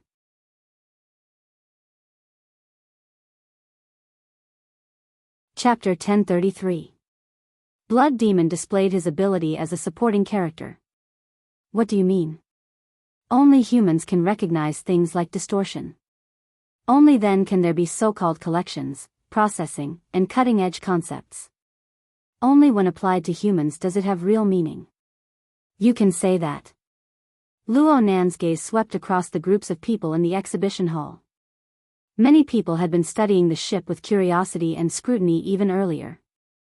Luo Nan was disinclined to pay attention to them. He just said, "The ship is a bit empty right now. It shouldn't be enough to cover the relevant fields. Will it increase?" Empty? Blood Demon looked around. There were only 6 hours left until the auction at 8 o'clock in the evening. Some important auction items had already been arranged, and people began to fill the exhibition hall. Even if it wasn't to the point of being overflowing with people, it couldn't be associated with the word empty. Right now, the Jade Light has a total of 4,821 people, including the crew. I've checked the data. This cruise ship can carry over 15,000 people at full capacity. That's not even a third of it. Okay, it really is quite empty. Blood Demon shrugged. This is the data from Wang Yu's 30th birthday carnival a few years ago.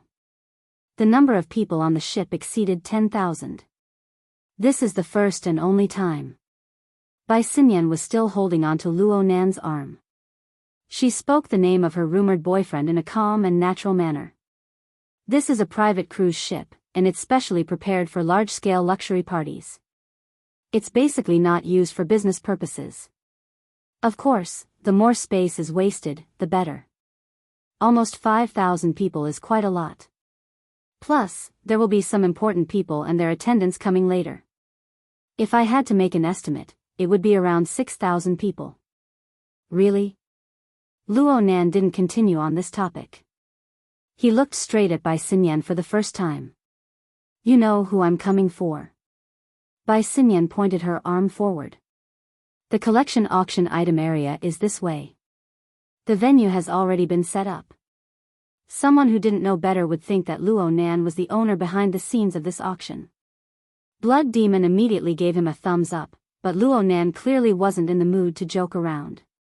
He just stared at Bai Xinyan until Bai Xinyan nodded. It was set up not long ago. Some of the installations need to be debugged. After all, this is the largest of all the auction items.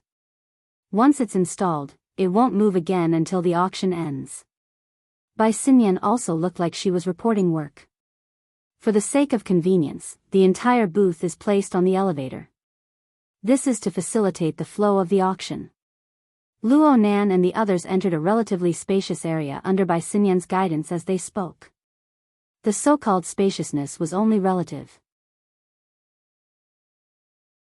There were actually quite a lot of people here, but compared to other areas, it seemed like there were more people working here. They were scattered in this nearly 200 square meters area, surrounding the central booth for various configurations. Luo Nan's eyes swept all around him. Rather than calling these people equipment debugging personnel, it would be better to call them lighting engineers and the like. The work under his hands consisted of light stands, projectors, AR equipment.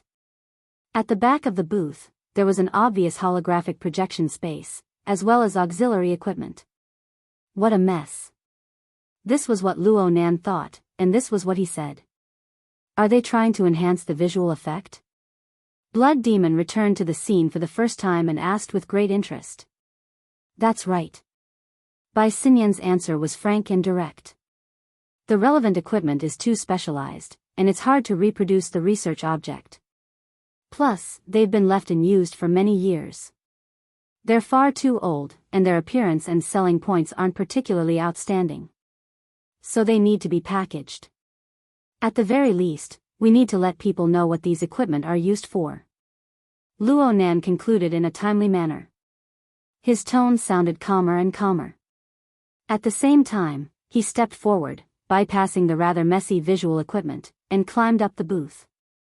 The entire booth was shaped like a long arc. Luo Nan, who had once been to the 70-format laboratory, could tell with a single glance that the booth's flat body was an imitation of the laboratory's main layout.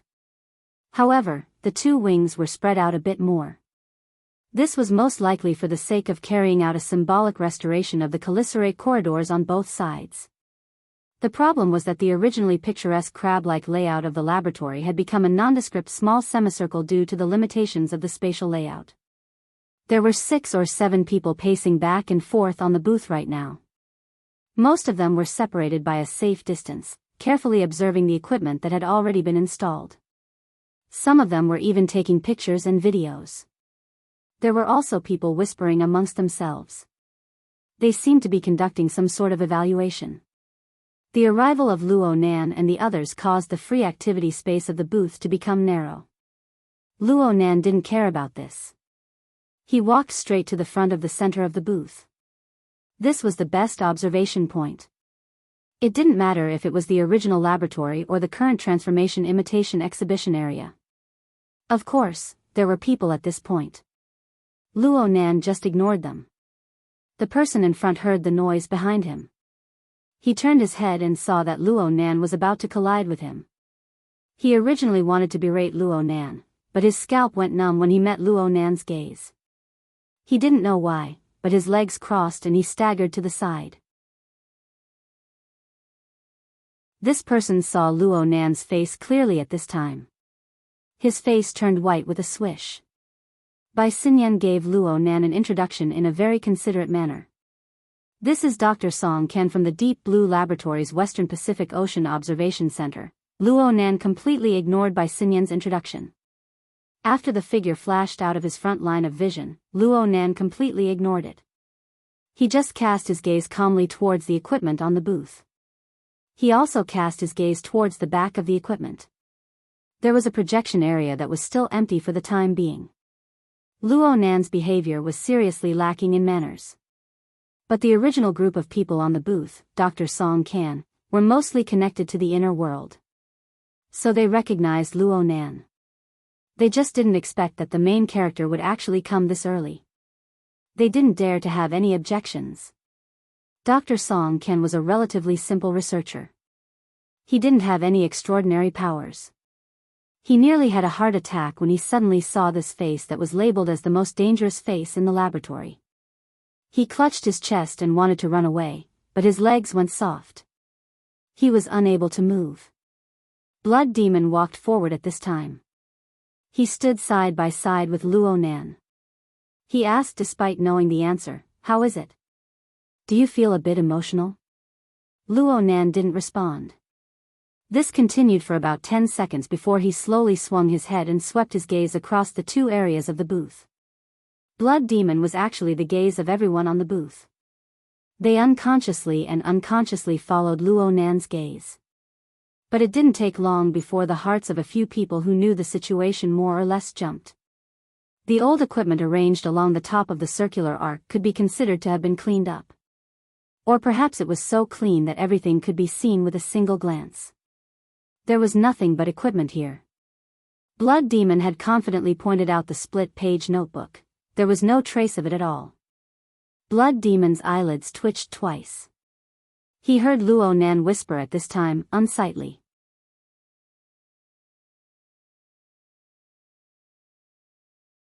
Chapter 1034.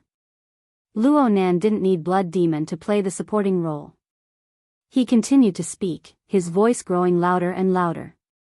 The function of the equipment itself, the environment that carries the equipment, the object of research, and the direction of research. If any two of the above four were done well, the current situation wouldn't be like this. Blood Demon laughed in the end. My boy, your focus is a bit on that. There's nothing I can do about it. Sometimes, people's thoughts are very laughable. Luo Nan's old and experienced way of speaking was a bit comical. However, he was most likely aware of this. Soon, he jabbed his own chest with his finger. For example, me. The gazes of practically everyone on the stage were focused on Luo Nan. They looked at Luo Nan's sudden internal monologue. After receiving the invitation from the Jadeite light ship, I've always had a thought in my mind. The people on this ship are all going against me. They are participating in the auction and bidding around my grandfather's laboratory. They are undoubtedly mocking me. At the very least, they are accomplices of my enemies. In the end, I came here to fight with these people. Of course, this is also an opportunity for me to catch them all in one fell swoop. Some people's eyelids twitched. Some people whistled. The former was like Song Kansas.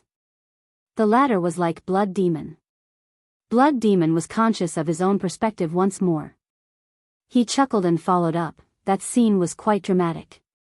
What was the reason that caused you to change your mind, my boy? Blood Demon's raised eyebrows weren't a hint at all. Instead, they were a clear indication. Luo Nan believed that as long as Blood Demon's following answer was even the slightest bit related, Blood Demon would dare to shout nonsense like, I'm saving the world. Luo Nan's response to this was, who said I changed? Huh. Well, I should say that there was a period of time in between when I wanted to change. Mr. Blood Demon, your interpretation is quite convincing. But when I came to the ship and walked here, I feel that. Luo Nan furrowed his brows. He spent a bit of time to organize his words. If I want to forcefully distort my sense of beauty in order to coexist with these people in this world, then I should either close my eyes or wash away the world I see before my eyes. All right. Since Luo Nan's language ability was lacking, his way of speaking appeared to be a bit of a chinibu. It matched with his age. However, among all the people present, who would simply treat such words as chinibu words to deal with them? The Blood Demon glanced at the equipment on the booths again and subconsciously touched his cheeks. Is it really that bad? I'm starting to doubt my own aesthetic judgment. What's bad about it? Wan Luhua took the initiative to ask with great interest. Human. Luo Nan's answer was even more concise, and it was even more unexpected. Let's just say half. At least not long ago, he regarded human as one of the 5 internal organs. His gaze moved from Bai Xinyan's face to Dr. Songkan's. Then, he swept his gaze over the other people at the booth. The people standing in front of these instruments on this poorly restored exhibition stand should be pure researchers and explorers. Now what these people are thinking. Emotions, desires, inclinations. I don't approve of the things that have been accumulated. Bai Xinyan's expression was natural, but the faces of those below the doctor's level were hard to describe. Blood Demon scratched his head a bit at Luo Nan's reaction. I didn't get the feeling that you, brother, have moral cleanliness when we were chatting. Or are you just a bit emotional? In fact, not many people on Earth can achieve such a harsh standard. Not really. Even if you have different thoughts and selfish motives when faced with a complex and profound research subject, you don't have the energy to think about these messy things. When you are faced with a sandstorm evolved from shattered fragments of space and time, a sandstorm that could corrode buildings, lives, and even the space and time that holds you. If you want to find valuable things in this maze, how can you do it without the harshest of concentration? Blood Demon blinked. He wasn't sure if Luo Nan wanted to tell him something, or if Luo Nan was intentionally revealing something, or if he was declaring something. Or if Luo Nan was simply venting his emotions because of the exhibition stand or the notebook. Luo Nan was far too unstable in this state. It was far too hard to grasp. Blood Demon was suddenly unable to feel Luo Nan's pulse. Luo Nan turned around at this time. He turned from facing the equipment to face the chaotic flow of people in the exhibition hall. The special atmosphere on this side of the exhibition stand was actually quite eye-catching. Many people strolling around the exhibition hall cast their gazes over. Some of them recognized Luo Nan. Some of them recognized Blood Demon, Wan Luhua, and some others. So much so that a circle of people unwittingly gathered around them. All sorts of gazes were cast over. Luo Nan met the concentrated fire of these complicated gazes. He suddenly asked, these should be the people who support related research and consume the results of research. The first to answer was actually Bai Xinyan. All the participants on this ship represent practically 90% of the distortion industrial system. From upstream to downstream, from capital to scientific research, from production to consumption. They cover everything. Luo Nan's lips twitched. Is that so? These people are the ones who have the closest contact with distortion. They are the ones who trace it back to its source. Looking at it as a whole, looking at it from the current situation, they are truly rotten to the core. Rotten skeletal frames. Rotten mental structures. Rotten desires driven. Rotten tendencies of thought. If I'm not mistaken, 99% of the people here won't delve deeply into the distortion itself. They just hope to obtain money, satisfy their desire for power, or perhaps stay young forever. Blood Demon felt that Luo Nan's description was quite consistent with his previous description and criticism of the old system. He wanted to strike the iron while it was hot and pull Luo Nan's thoughts. But he never expected Luo Nan to take the initiative to turn his face. Mr. Blood Demon, I remember you saying that, judging things as they are, is the most extreme way of thinking. I did say that. I also said that a mature system must avoid excessive polishing of individual links. Oftentimes, individuals full of flaws are the precondition for a system to take shape. Luo Nan had said all the right and wrong things. Even with Blood Demon's mouth, he actually found it a bit difficult to continue. He and Wan Luhua locked gazes. Even though they were quite familiar with each other, they were unable to completely decipher each other's emotions and reactions. It was just like how they deciphered Luo Nan right now. But the current Luo Nan had already sorted out the entire clue and theme through these garrulous descriptions and his unique way of thinking. We can view the distortion industrial system as a system. We can tolerate its low conception, tolerate its many flaws, tolerate its slow progress. But we cannot tolerate its rigidity and lack of vitality. Blood Demon finally grasped the opportunity to intervene. You feel that there isn't enough vitality inside? Luo Nan's face was expressionless. No. It's the opposite. Although the majority of the people here have a messy body and soul frame, and their desires and thoughts are nauseating, it is qualified to be a living system. It can even be said to be full of vigor and vitality, with limitless potential. I'm just saying that when you clearly know what kind of environment the flies and maggots will be most active in, you will at least do your best to stay as far away from that place as possible. You will bring along all the things you believe to be the most precious. So, let's hurry up and resolve the problem here.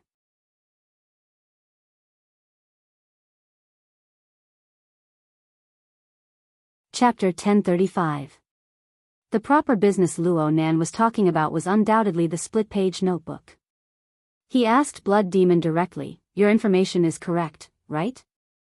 It's impossible for it to be wrong. As for the situation, let's ask. Blood Demon turned to ask Song Can, hey, was there a notebook here before? Song Can shook his head subconsciously. TSK. Blood Demon pursed his lips when he didn't get the answer he was hoping for. He looked at Luo Nan again, but Luo Nan didn't seem to be happy or angry. The Blood Demon blinked and suddenly clapped his hands. This is a good thing. Those who should be here are not here. Doesn't it mean that the value of my information is maximized? Perhaps you can say that. Luo Nan actually agreed to this point. At this moment, Luo Nan and Blood Demon had a tacit understanding. He understood what the Blood Demon meant. Let's assume that Blood Demon's information was correct without a doubt. The special notebook from the 70 format had indeed been brought onto the jadeite light, and it had indeed been used to tease Luo Nan. Then, with its ambiguous identity in the auction catalog and its ambiguous identity in the photo album, if it was placed openly on the stage, it would be obvious that it was an auction item. Things would be troublesome, and they would have to go through a lot of trouble. And in this current situation, it didn't matter if they wanted to give Luo Nan a surprise attack, or if there was an oversight in the arrangements, or if the auction house simply didn't take this seriously at all. On a legal level, things were becoming simpler. All he had to do was let the dust settle before the notebook was placed on the stand.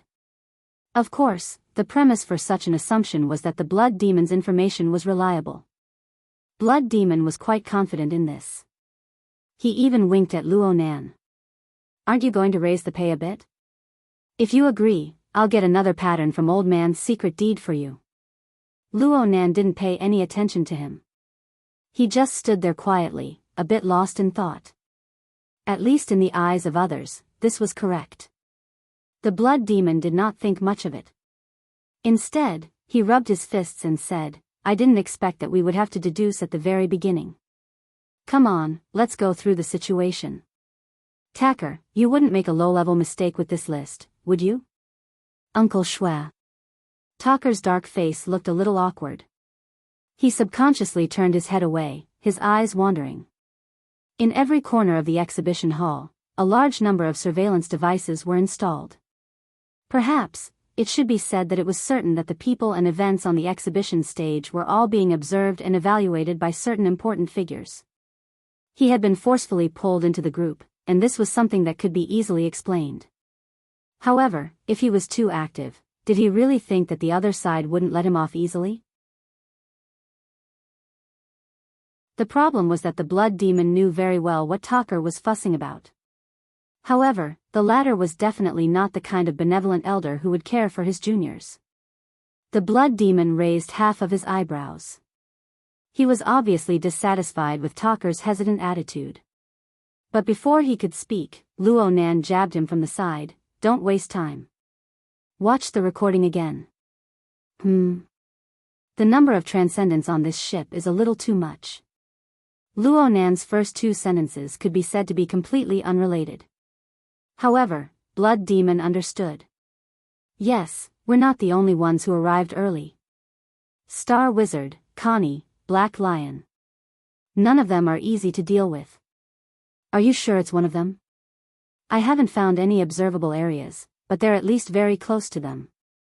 Also, there are more than 3 of them. I'm thinking that if there really is something special about that notebook, I can try to find some clues from a distance. Oh, do you think that thing has some sort of special radiation? Your recording gave me this feeling. Blood Demon shrugged. It was very clear that Luo Nan had searched the entirety of the jadeite light while he was distracted. This sort of ability might be hard for normal people to imagine, but it wasn't particularly out of line in the eyes of transcendence. Blood Demon could even understand the problem Luo Nan was facing right now. The closer one approached the material world with mental senses, the greater the resistance of mutual interference. The more interference one received, the more range one could cover, and the more limited the details one could capture. Needless to say, the objects of observation included transcendents who could distort the laws of mental and material structure. Every single one of them, in their natural state, would form distortions and concealment effects against mental senses. Under these conditions, fuzzy positioning was relatively easy. However, overcoming interference and accurately searching for an inanimate object that wasn't large in size was indeed a difficult problem. Of course, this was a difficult problem, and it was a difficult problem of absolute high standards. For most mental abilities, their mental senses were limited by their talents and their physical and divine frames. Basically, the moment they were awakened, the frequency would be whatever it was. Whether it was near or deep space, there was no room for discussion. How could Luonan be like him? It looked like he could casually change frequency as easily as drinking plain water. Even that old woman, Death Witch, had to go through many years of tempering and cultivation in order to be able to freely jump and switch between several rather practical zones. There was no need to talk about other people. Therefore, only Luonan possessed this sort of way of thinking. Blood Demon could roughly understand, but he didn't agree with it. There's no need to go through so much trouble. We can just find them by ourselves. A few steps and a few words. This is a necessary social interaction. It's much more reliable than your hypothesis. Luonan persisted. It's a few steps and a few words per person, right? If we watch the recording, it might only take a few minutes. Blood Demon sighed, brother, this is high-level intelligence from a secret channel. If I release it in public, I'll offend people. Aren't you selling me out? Luonan's true body wasn't here. Some things were more troublesome. Things like watching a recording lacked a built-in playback device, so it could only be played outside. It wasn't that Blood Demon didn't let it go before, but how could it be the same in a street cafe that was so far away from each other and a scene that was so closely related? Really? Luonan was very astonished. I thought that accompanying me to the booth was already a clear enough stance. Now it looks like the tolerance of a true god is more outstanding than I imagined. Or perhaps, the level of tacit understanding is higher? How could that be? Kids these days were far too sensitive. Blood Demon spread his hands under Wan Liuhua's gaze that was like a smile that wasn't a smile. If you want to watch, then watch. Even if I'm a good person, I'll do it all the way. Blood Demon's words were mostly to raise the price in a pitiful manner. He was quite straightforward when it came to doing things. Soon, the secret recording that had been played before was displayed once more on this booth. It naturally attracted the gazes of many people. Luonan didn't care about the external influence caused by the recording. He stared at the area of dim light and shadow that couldn't be considered particularly clear. A few seconds later, he suddenly asked, "Tell me. Where was it at that time?"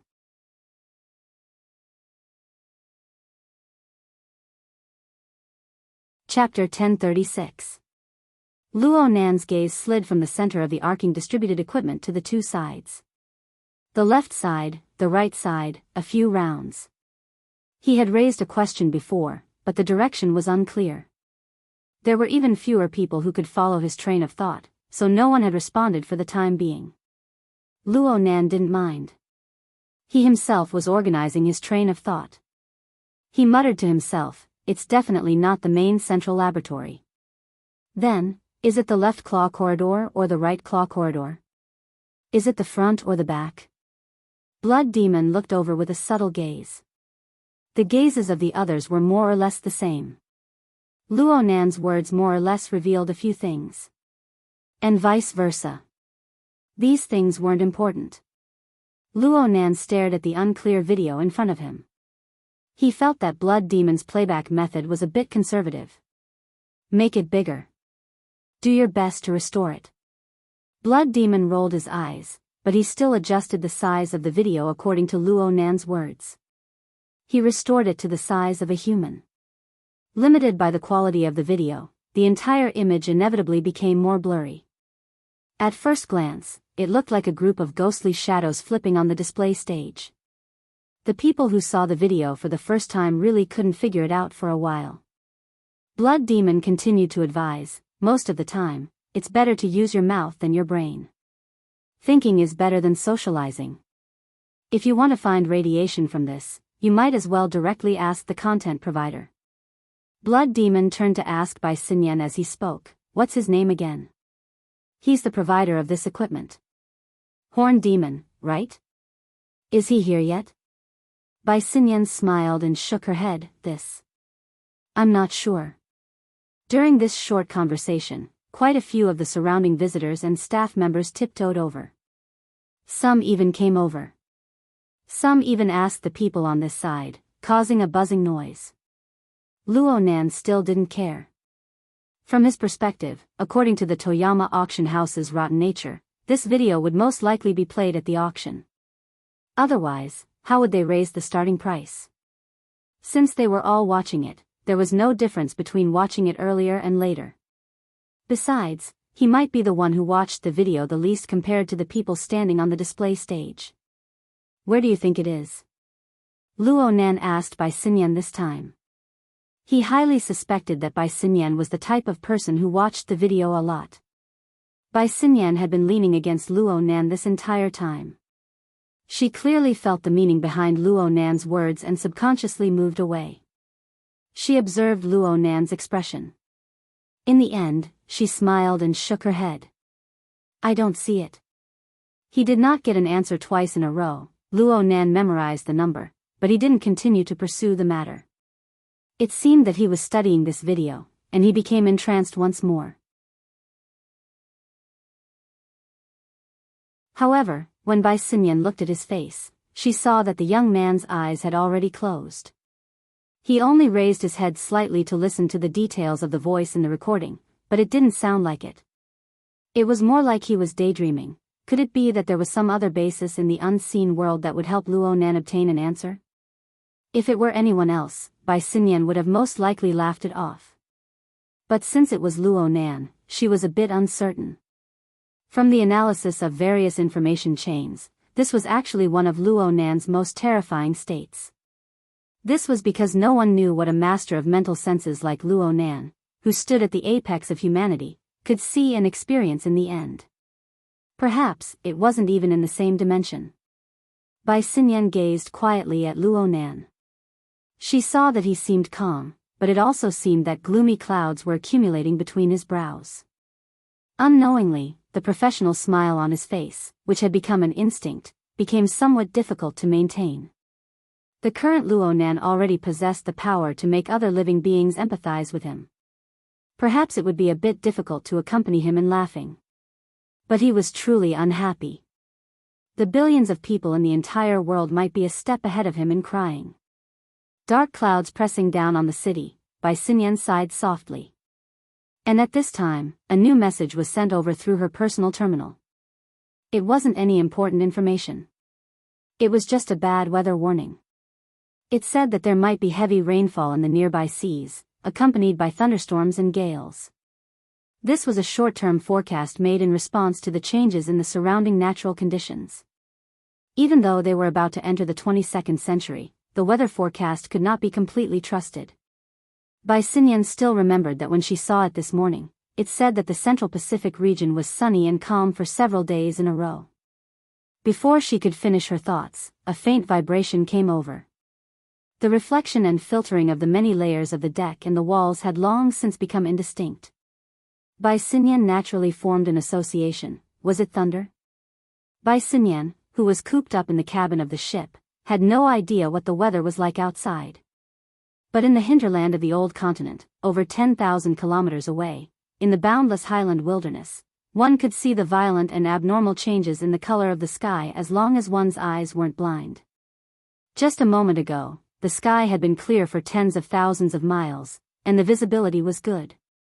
But in just a few minutes, the sky was covered in dark clouds. Clouds covered the sky. The sudden change of light and shadow made many sensitive creatures on the wasteland raise their vigilance. Some even stopped their original activities and looked around, but some were still immersed in the established rhythm of hiding, hunting, and eating. Next to a small freshwater lake, a similar situation was occurring on a large scale. As the only open-air water source within dozens of square kilometers, all kinds of creatures filled up almost every ecological niche around the freshwater lake, forming a visible food chain. The creatures were either careful, cold, alert, or ignorant. On the whole, it was still a natural chaos. At the corner of the small lake, a brown bear that had clearly shown a state of abnormality was there, gorging itself. And the wild donkey herd that had just lost a member regrouped dozens of meters away from the bear, sticking close to the surface of the lake to absorb water again. This could be considered the harmony of nature. However, in this realm of nature, there were still some elements that deviated from the whole. The most typical example was the hairless monkey, that was wrapped in a sturdy fiber and preferred to walk on two legs instead of crawling on all fours. But because it was missing its right forelimb, it could not crawl on all fours. At this moment, this hairless monkey was similar to the mutated brown bear. It had just killed a wild donkey, and it was somewhat awkward as it used one hand to press down on the prey and tear it apart to obtain nutrients from the fresh meat. Other than that, it did not care about anything else. If that was all, it would only be a slight incongruity. The problem was that this hairless monkey was changing. There was some unusual squirming on the surface of its body, undulating against the fiber fabric that was wrapped around it. At the same time, there was a rustling sound coming from it. Especially as the clouds in the sky thickened and the sky darkened, there was light swimming and flickering under the layer of clothing, vaguely forming a chain that formed a net. You're tuning into the Dreamy Love Stories YouTube channel. Don't forget to subscribe and join us on this journey to catch the most captivating stories.